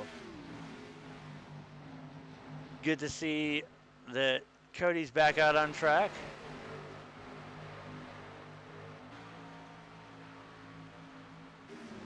Meanwhile, Todd is managing to hold about a car length lead over Dalton, but Dalton is, he's shown that he's extremely strong on the short run, but like Alan said, on the long run, it seems like everybody tends to reel him in as we're approaching 50 to go here soon. It's almost time to try and trap somebody where they don't want to be. And definitely the car that we're going to have to keep our eyes on is going to be the 41. If we get any more cautions, we know that he's going to be quick on the short run, but if we start getting played by caution, that's definitely going to benefit the 41. But right now, Todd seems to be handling the pressure just fine as he's working his way through turn 2 right now. He's holding the same line he's been running pretty much all race. Everything looks normal. He doesn't seem to be under any pressure whatsoever. No, that comes with experience too, Art. You know, the 10 car, he doesn't need to look in that mirror to see where the guy is behind him. He just needs to run his line and make sure he's hitting his marks and keeping his car clean. And it also helps the fact too that he's actually made starts in the NASCAR Busch Series, so that definitely does add to the confidence boosters. We see the 12 of Caleb Thompson going around the 6 of Rodney Kramer there.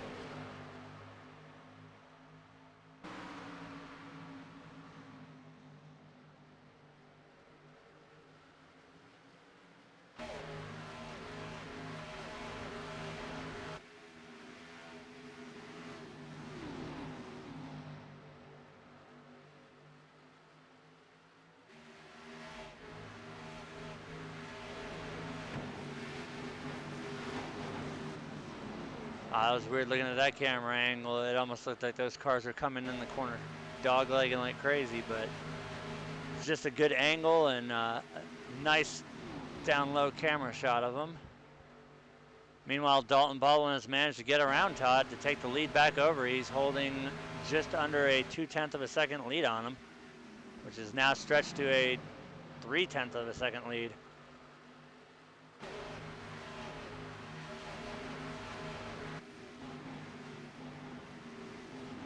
I don't think we've seen the last of the 41 and 10 slugging it out yet, though, by far.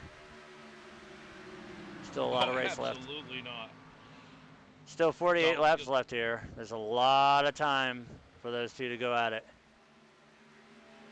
I think you're going to see that Dalton really used a lot of his stuff up to get around Todd, so I think what's going to happen here is that he's going to fall off a lot sooner. Todd's going to reel him back in, and that'll be that. Who, as they had to shoot around the 67.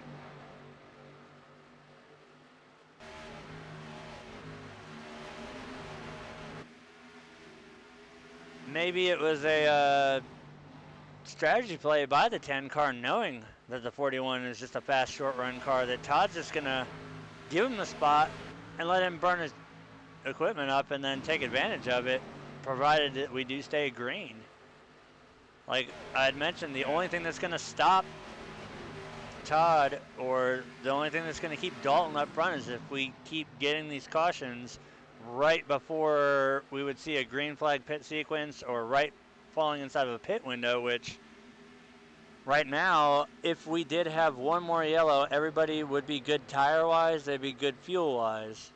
Well, they'd be 100% good fuel-wise, but they'd definitely feel a lot more confident and possibly a little bit more cocky with fresher tires too, knowing that there's less than 50 laps remaining in the race, and we'd see some more aggressive moves being done. Yeah, these two have been up here battling all night long, and I really don't see the battle being over yet. As Todd's holding him within 0.3 of a second, roughly, you know, I think he's putting just enough pressure on him to make Baldwin think that he's got to run a little bit harder just to stay in front, and it's going to cost him. We see the 28 of Adam Nowinski. He got a little out of shape coming out of 4. Josue Teles was looking to capitalize on that, as we see the 28 again with a little bit of a slide coming out of the corner, but it's not enough for Josue to be able to get a nose under there and root it for position. He's going to stay back there as he's got the 12 of Caleb Thompson behind him.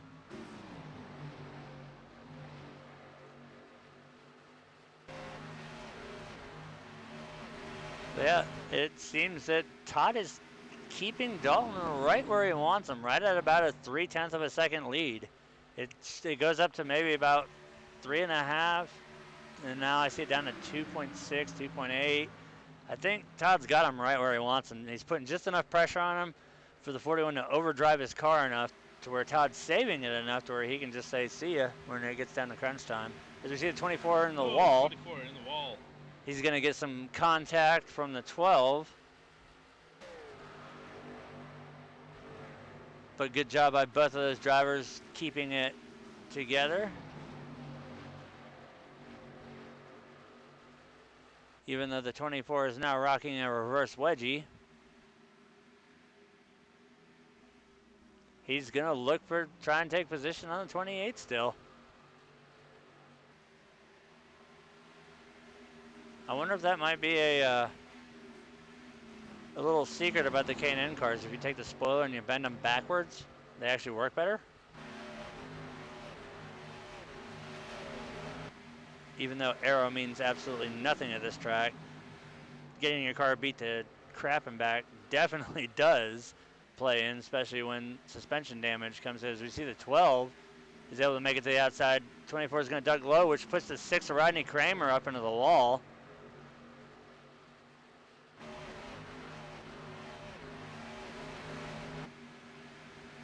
Now the 6 is going to try and look low on the 24.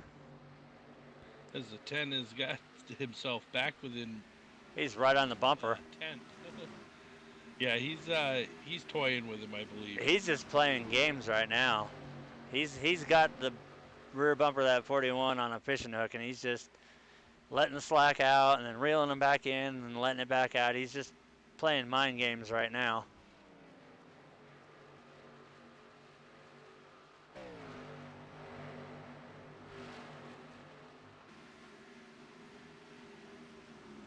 We see the battle is still going on between the 6 and the 24 right now. And the 25 is in the mix as well. You see Rodney's managed to make it around Josue, as well as the 25 of Rusty Farrell. So Josue has lost, that's at least 3 spots right there, because he got passed by the 12, the 6, and the 25. Oh, as we see the 58 there, the piece of the wall. Caution is out.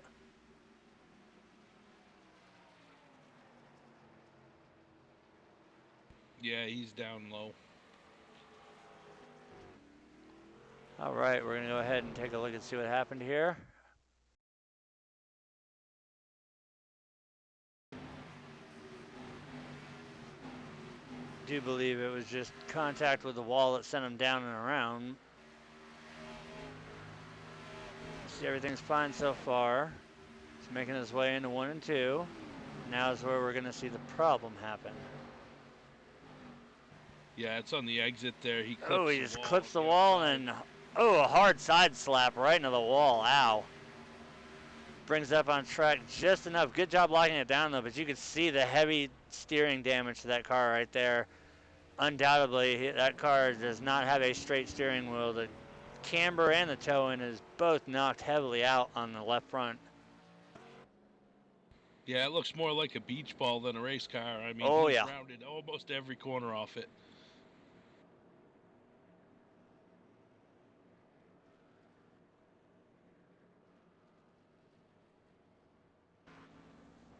Meanwhile, we see the number 5 of Brad Spidle is back out on track as well now. So, see the 23 slides into his box. The 10's in. 77, the 24. Uh-oh.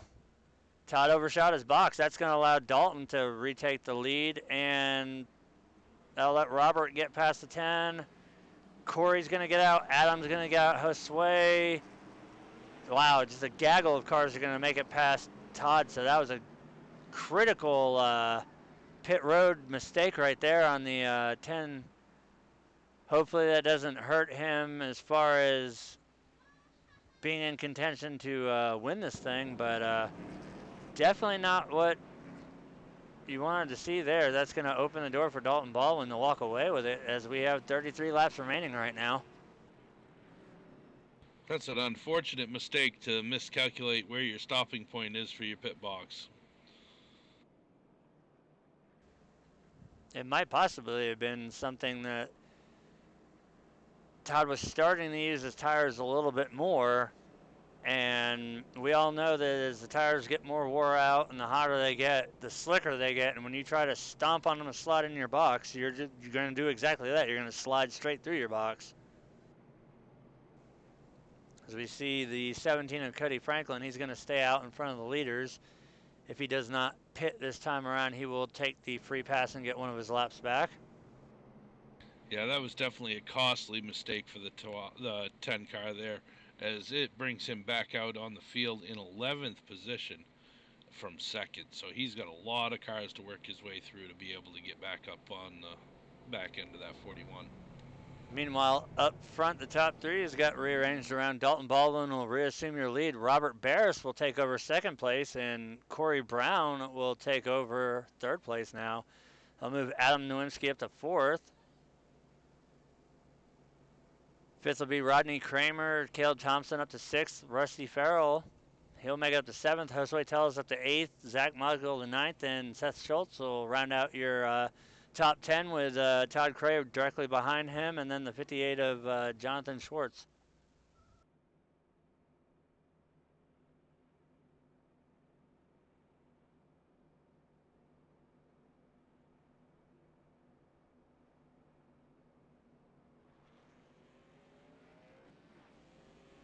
And Cody Franklin does get the free pass as the lights on the pace car are out. They're going to double them up. We will restart this race with 30 laps remaining.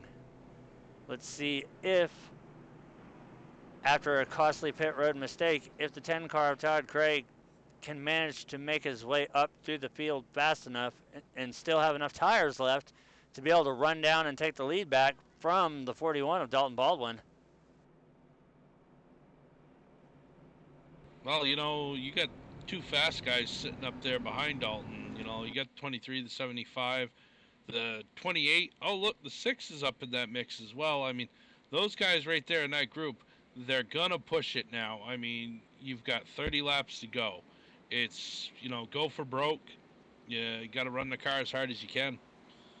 So, I mean, if they can force him to wear his stuff out a little bit, you know, they might be able to get around him and steal a win away from him. As the pace car is out, the 41 jumps. Green flag is out, 30 laps left, and as you were mentioning, the two cars that I think are really going to push it now will be the 75 and the 23. We know Corey is a very heads-up aggressive racer, so we'll see how that plays out, but I really want to see where and how fast Todd can make his way back to the front of the field, as the laps are going to start clicking off rather quickly here, as Dalton Baldwin right now, after one lap, already has a 6th 7/10 lead over second place of Robert Barris.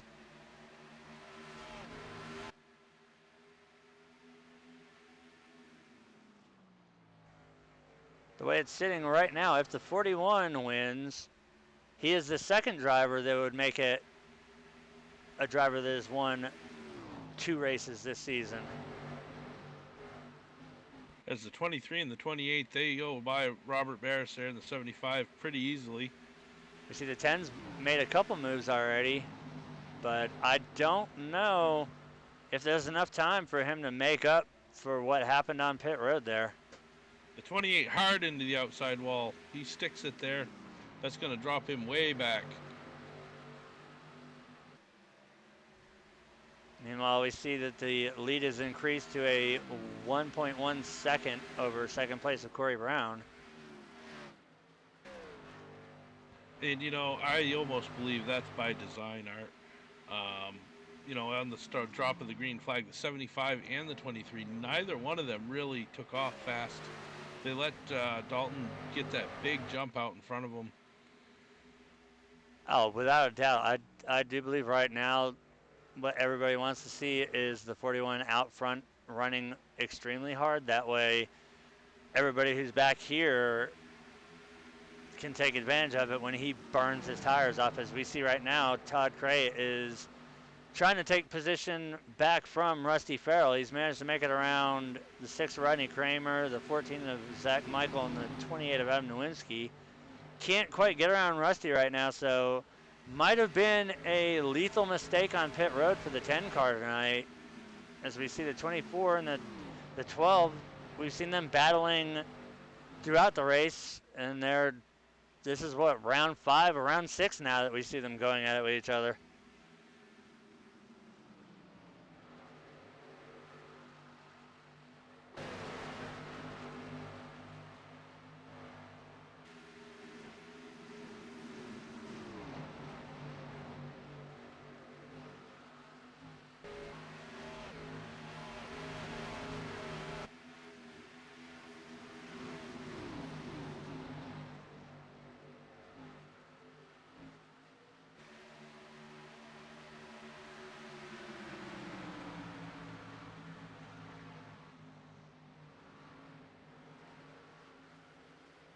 As the 25 and 10 have pretty much caught up to the back of the pack here, the pack of the front guys, they're going to try to work their way around the 24 and the 12 here within the next 2 or 3 laps.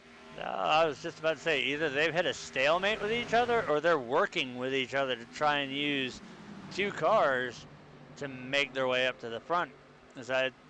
They're holding pretty much the same distance as they have been for the past 4 or 5 laps. As now we see the 10 starting to look low, but he's still well behind the 25. I think they're just playing it smart right now, as Rusty's had a very unlucky season, just like the 75 of Robert Barris has, and see him running this good right now. It's definitely, I don't think I'd be pushing. I'd be just running a race at whatever I felt comfortable right now. Dalton has a 1.2 second lead over second place of Corey Brown, and if this does stay green with only 19 laps remaining, I do believe that with about, like, Corey's usual mark is about 10 to go. So I expect right around the 10 lap mark, as we see the 10 of Todd Craig get around Rusty.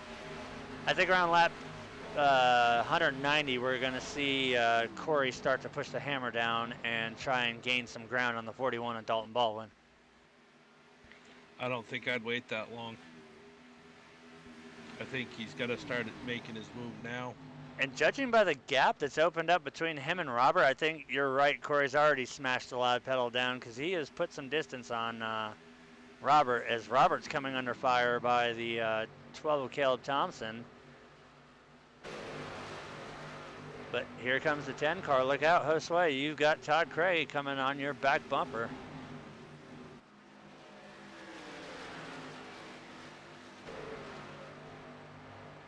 As you can see, that first car there is your leader. The second car is Corey Brown. But right now, it's still a 1.3 second lead.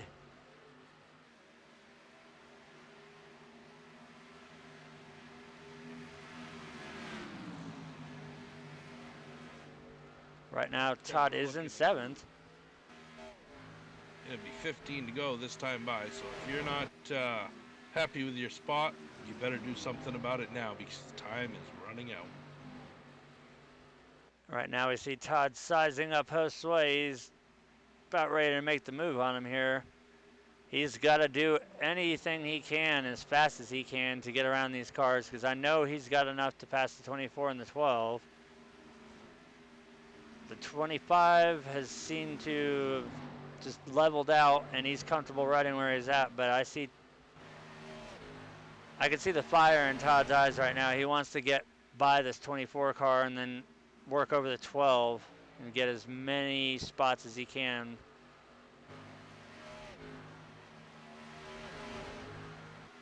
I almost, looking at it here, I almost think the 12's holding both of them cars up. Oh, as Todd gets a nose under the 24. That'll definitely give him the advantage going through 3 and 4, so he should easily be able to take that spot as he does. So now his next victim to work over will be the 12, but we see the 24 does not want to go down without a fight. He's going to try and challenge on the inside, but he's not going to be able to make it stick. And now we see the 12. He's trying to make a move on the 75 of Robert Barris. Meanwhile, we see the 77 who has been involved with a couple altercations with the 88 car tonight, which the 88, the reason you do not see him on track is we do have an incident cap, and if you do reach that incident cap, you are disqualified, and he did in fact hit that cap, so he is no longer in this race. He will be scored in whatever position he was in when he was disqualified.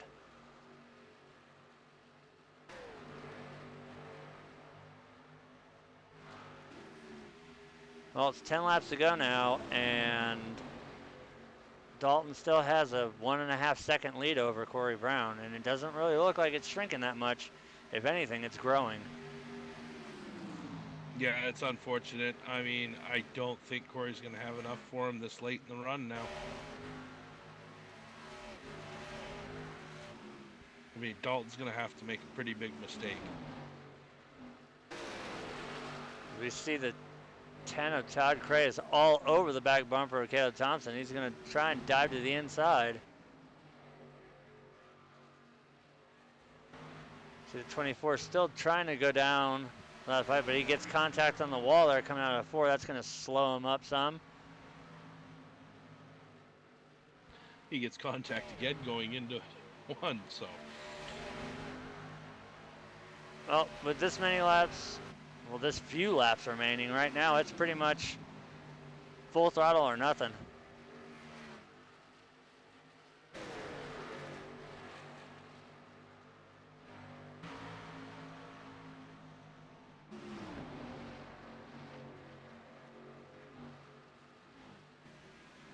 You see the 25 right now. He's got a nose underneath the 77. He's going to try and dive through 3 and 4 and take that spot away. As Todd just gives the 12 a little nudge, says, hey, buddy, I'm here. I would like to get by. As he's down underneath him. Oh, contact is made a little bit there. And we see the 77 of Seth Schultz. He's going to challenge back and get on the inside of the 25 and see if he can take that spot back. And riding right behind is Rodney Kramer. As they come off of 4, they have to fan out. A little bit of looseness there, but it doesn't really look like it affected everybody too much. Seth's still able to hold the bottom line. Rusty's still up top. And that allowed the 6 of Rodney Kramer, if anything, to get in right behind him and line up for possibly a 1-2 punch to the 25 car here. The 12's going to the inside of the 75. The 10 is going to drop down and try to follow him along through. That'll move Caleb Thompson up to 3rd place. So Caleb Thompson in 3rd now, and Todd Cray up to 4th, and we have 3 laps remaining here at Dover, so it's a 2-second lead right now. I don't think there's anything short of Dalton just completely losing control of the car, hitting the wall right now, that's going to see anything change up front. It's going to be Dalton Baldwin with the win unless something drastic happens, because it's a 1.9 second lead, 2 laps to go. Right now, we're watching the most intense battle. We're watching the 10 and the 12 right now. Who's going to get third? You see a little bobble there by the 12 coming off the corner. That's going to open the door for Todd, but still, the 24 Josue, you got to hand it to him. He's hanging in there. He's managing to stay right in distance as the white flag is out here at Dover. One more lap around the Monster Mile. Let's see if Todd can make his move around Caleb and snatch that third place away from him here in the final 2 turns as they come out of 2. He is glued to the back. Caleb's going to try and block as much as he can. And he goes around, the 24 and the 10 hard into the outside wall. And that will end the race for the 10 car. Looking at it, that was the 12 car that went around.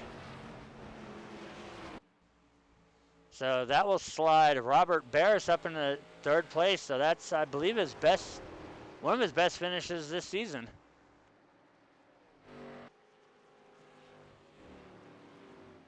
Yeah, it was a 12 car that got put around, but the 10 and the 24 ended up hard into the outside wall from it.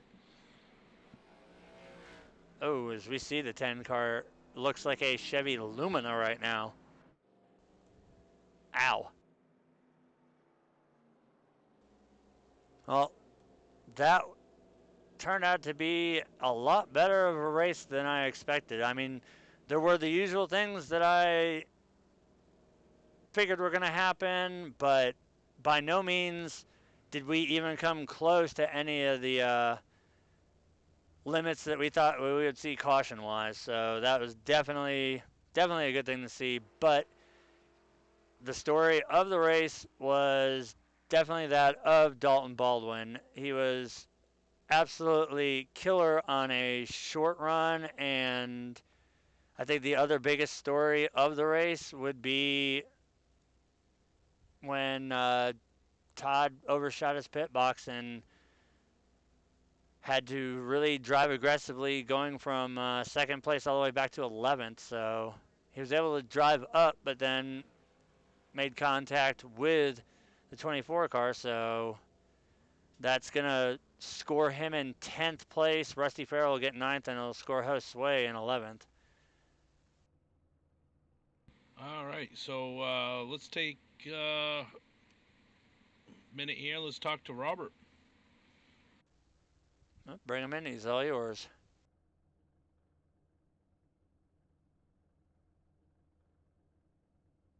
Hey, Robert, this is Alan up in the booth, buddy. You brought it home 3rd. How you feeling? Sore. Sometimes it's better to be lucky than good. I think maybe that was a little bit of both. That last run, I just used the tires up a little too much, and I think it was Caleb, Josue, and Todd. I tried to hold them all off, and they got by me, and then gave it all right back. So, like I said, sometimes it's good to be good, and sometimes it's good to be lucky. So I'll take both. Well, it's good to see you up there in the top 3 position this week. It's been hard for you to get there all season. Yeah, it's been a challenging season. These cars don't kind of fit me as well as the Xfinity and the truck cars, or the trucks. These cars, especially tonight, these cars were really tight, and being we're on fixed setups, there's very little that you can really do to get the thing to free up. But the few things that you can do, I used all those things up, so I didn't have any more tools left. And definitely not working to your advantage is that you do run a AccuForce wheel, so you are definitely sore, because I know you put a lot of practice laps in, plus the 200 laps in the race. That's got to be almost excruciating, because I know the force factors that those wheels put out. Yeah, this is my 2nd league race today. I did 133 at Homestead earlier today. I moved about 400 pounds of meat, and then yeah, dealing with this AccuForce, it's a workout.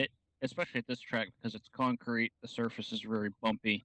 And, yeah, that's one of the things with iRacing is they capture that surface detail and all that just bumps and texture of the surface comes through, and then something like an AccuForce, it's got enough power and fidelity that it rocks the whole rig.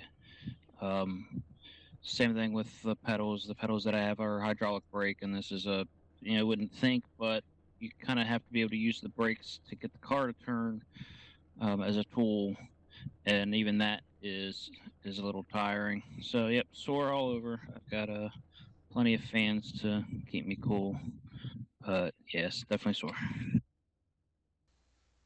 No, sore or not, you did manage to bring it home third, which is definitely a good turnaround for the season and hopefully a sign of things to come as we move on away from the Monster Mile, which lived up to be everything that it stands for. We'll start moving back to the larger intermediate tracks where it won't be as brutal, but congratulations on the third place finish. Is there anybody that you'd like to thank?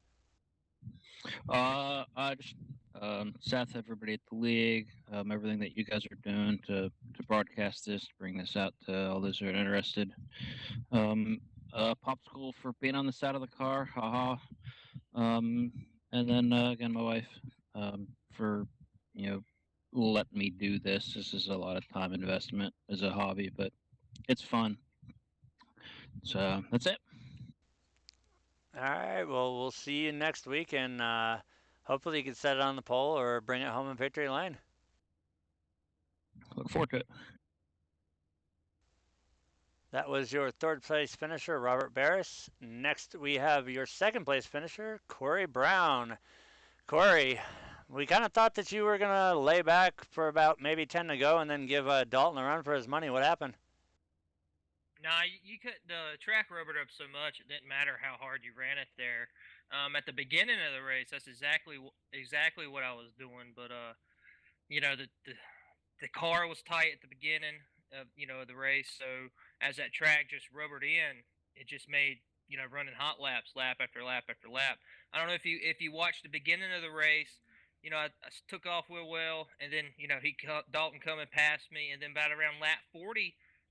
I went right past him because his right front just gave away, and then you seen as the race progressed that right front was just wearing less and less and less, so you could abuse it more and more and more. So taking it easy on the entry of the corners and then gassing it up off center off just really wasn't it wasn't working for you. And we did notice that Dalton was extremely good on the short run, but like you said, it was not a long run style of driving line, and all night he was under fire by the 10, but ultimately Todd made a fatal mistake in the pits and overshot his box, which shot him from second all the way back to 11th, and then coming around on the last lap, he got involved with Caleb Thompson and Josue Tellis, which opened the door for Robert to get in and score a third place finish, but nonetheless, I think it's a lot cleaner of a race than everybody figured it was going to be, seeing how it is such a aggressive track with it being high banked concrete, very hard on the tires. One little mistake can equal a big disaster on the track, and you manage to bring it home second. So that's just a good show of racecraft, keeping your car under control, keeping it clean, number one, and basically just keeping your eyes where they need to be. Yeah. I mean, it was okay race. It was way better than last week's Scrap Fest at Michigan, and yeah. Well, with that being said, is there anybody that you would like to thank? Yeah, I thank Seth for doing the league. Thank you guys for doing what y'all do with hosting the TV or the coverage and all that good stuff. And yeah, the wife for letting me be able to do this, and that's about it. All right, buddy. Well, we'll see you next week, and hopefully you can bring home a W and add that to the column again. Yeah, man. Thank you. All right. Now, this will make the first time that we have a two-time winner this season, as we will bring our race winner, Dalton Bublin, in, and I'll let Alan start off. Hey, Dalton, looks like you brought it home in the lead. First place finish tonight. You dominated most of the night. The couple of few times you got into the back traffic there a little bit, it didn't take you long to get back out to the front. How you feeling tonight? I'm feeling pretty good. It's always nice to be able to lead a lot of laps like that and come home with the win. There were definitely a few times I thought, Corey or Todd definitely could have been able to get me if the race played out in their favor, but fortunately the cautions kind of fell my way and had a couple troubles on the pit stops, kept sliding through my pit box. But fortunately, like you said, was able to get back to the lead and continue just clicking off laps. And that last pit stop, managed to nail it right and get out first, and just drive away there that last 40-50 laps we had. Yeah, it was unfortunate there. Todd, he missed his pit box completely and had to back up, so that really put him behind the 8 ball on it. He looked like he was the only one that was really able to stay with you for any length of time. And, your car appeared that it was pretty good on the short run there, but it started falling off pretty good on a longer part of the run towards pit stops. But you managed to keep it going. Yeah, it definitely. Corey was probably the best on the longer run. He was really saving his tires pretty well. I was just trying to get out there and build up as big of a lead as I could, and see if I could just hold them off until we got to pit stops. But cautions came out, so we never really did get a set of green flag pit stops. But I felt like had we went green, Corey would have definitely been a big contender for me in that long run. He caught me on that first run, and took the lead back for me. But then we got the caution, and yeah, it was just fortunate. I was a lot better on the short run, and that was what we kept having. But Dover definitely eats up tires, and I was just hoping we'd get the cautions, and we did. So it was a good race. It was a good night. Well, the Monster Mile definitely did live up to its name tonight. It claimed quite a few victims, whether it was just because they had to sit behind the pit wall for a new motor or they hit the incident cap. You once again showed dominance again, just like you did last in this. This is actually a moment where you get to celebrate even more because you can put another checkbox in the win column because that's 2 that you've ripped off now this season. How does it feel to win 2 of them now? Oh, it's definitely awesome. I think I was the first one to win 2 this season, so it's definitely nice to be the first one to knock off 2 wins in a season. Because it's definitely a very competitive league. You definitely got 6 or 7 guys that could really win on any given week, and so to get 1 is pretty big, but to get 2, especially 2 in a row here, it's really nice achievement. I really like racing in this league. Got a lot of respect for everyone. Everyone seems to race really clean and smart. So it's a lot of fun and really competitive and just really enjoyable. Well, with that, you definitely bat 1,000 and you score a triple there. That's back-to-back wins, 2 wins in a season, and obviously just another display of dominance. So, I mean, you called it best. There's about 6 or 7 drivers that completely know just about every possible way to make the person in front of them misjudge or miscalculate just enough to where they can take advantage of it. And had Todd not had his little mishap on pit road, how do you think it would have played out between you and the 10 if he managed to make it back out in second place on those closing laps? It definitely would have been a close race. Because he was good. He was just as good on the short run as I was. At some points a little bit better. At some points I was a little bit better. So it would have just been kind of who kind of saved their tires a little bit more. And it's a lot easier when you're in the lead to save your tires because car gets kind of tight when you're behind someone. So he would have probably hung with me that whole time, and it would have just been how much I used up my tires, how much he used up his tires. I mean, I've had a few races here where I've raced really close with Todd for the lead most of the race, and we seem to race each other really good and be pretty even a lot of times. So it would have been cool to see, but like you said, I mean, unfortunately for him, but I kind of always like to see it. He did make that mistake on pit road, and it happens to the best of us.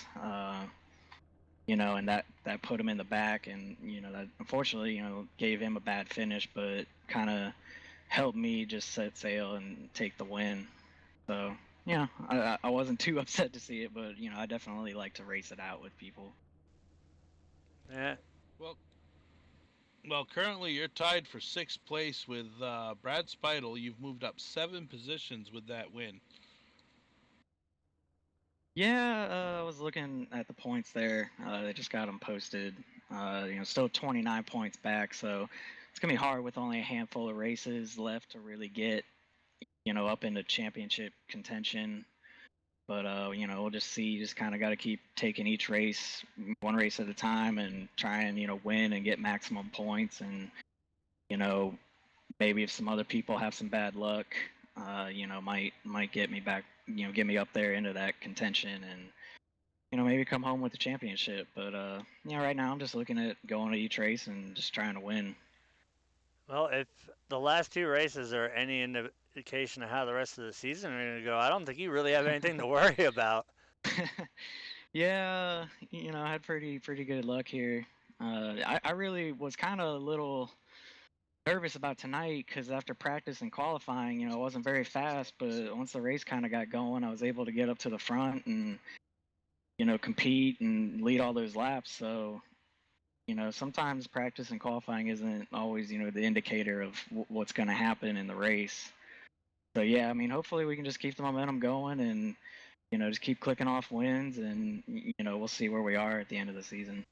All right, well, congratulations on back-to-back wins, and of course, the question of the night is, who would you like to thank? I always like to thank, Children's Dream Racer. They're an awesome charity. Everyone, I would hope to, give them a look and donate if they can. Do a lot of good stuff for children's hospitals. Advanced Auto Parts, PG Products, Snap-on Tools, Aflac. They do a lot for us in some real life racing stuff, and they do a lot for Children's Dream Racer. And I want to thank the league, for putting on such a good show. The drivers for being very professional. Everyone who tuned in and watched, and thank you guys for putting on this broadcast for us. All right, buddy. Well, we'll see you next week, and hopefully you can make it 3 for 3, as we all have high expectations for you now after ripping off back-to-back wins. Yeah, maybe set the bar a little too high for myself, but we'll see. We'll go into it and see what happens, and hopefully come home with a third one straight win. Well, I can see your pit crew's already down there yelling at us.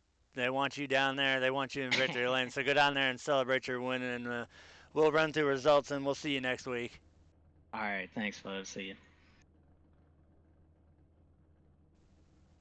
All right, so after that, our results are going to be, obviously, Dalton Baldwin is your winner again. He is the first driver this series to rip off back-to-back wins and to win 2 races in the season. Second place goes to the 23 of Corey Brown. Robert Barris has an amazing turnaround with a third place finish. Adam Nowinski, also another great comeback. He managed to come home 4th.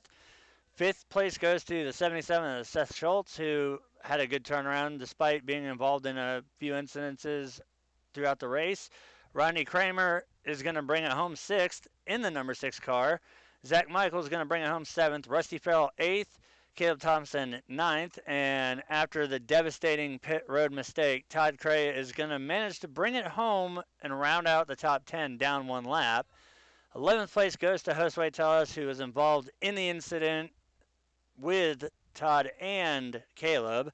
Kevin Trzynski will be your 12th place finisher. Jonathan Schwartz, who we saw charging through the field early on, is going to come home 13th down 33 laps. Dan Lepore, who is involved in the early first caution with the 22, is going to bring it home 14th. Brandon Hartwell, after getting DQ'd for the incident cap, will finish 16th. Brad Speidel 16th after heavy damage on that car, but he stuck it out and was able to finish the race rolling. Cuddy Franklin as well. He just got loose and creamed the inside wall. He's going to come home 17th, but yet another person, he stuck it out. It's same thing with our 18th place finisher, James Brown.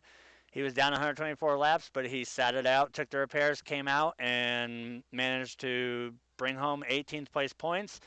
19th place goes to Chris Ostrander. Avery McDonald will round out your top 20, and that is going to do it for the grid here. All in all, it was a lot cleaner racing than I thought we were going to see. Not as many cautions.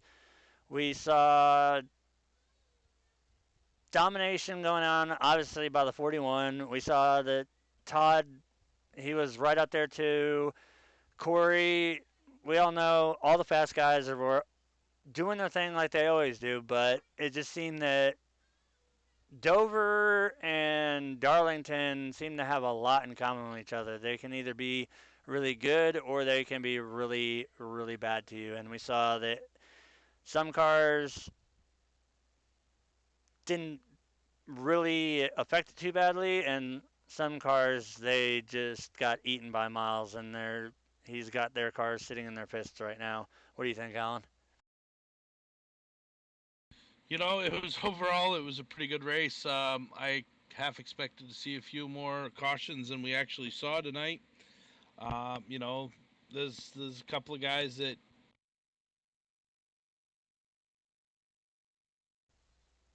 Your mic cut out. So.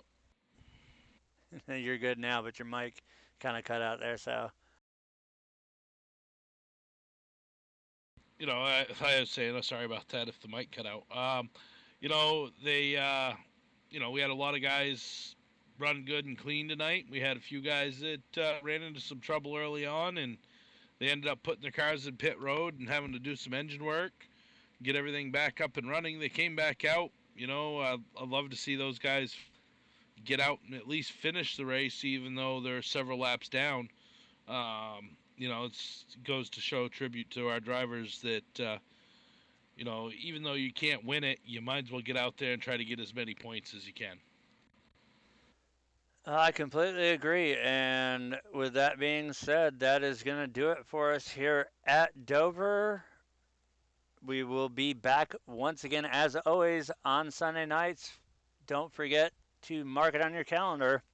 The green flag drops at 8:30 p.m. Eastern Time.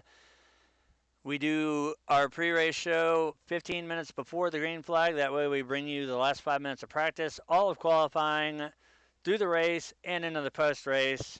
I'm Art Peck for Alan Schoen. This has been the Diehard Racing League K&N Series at Dover. We will see you guys next week.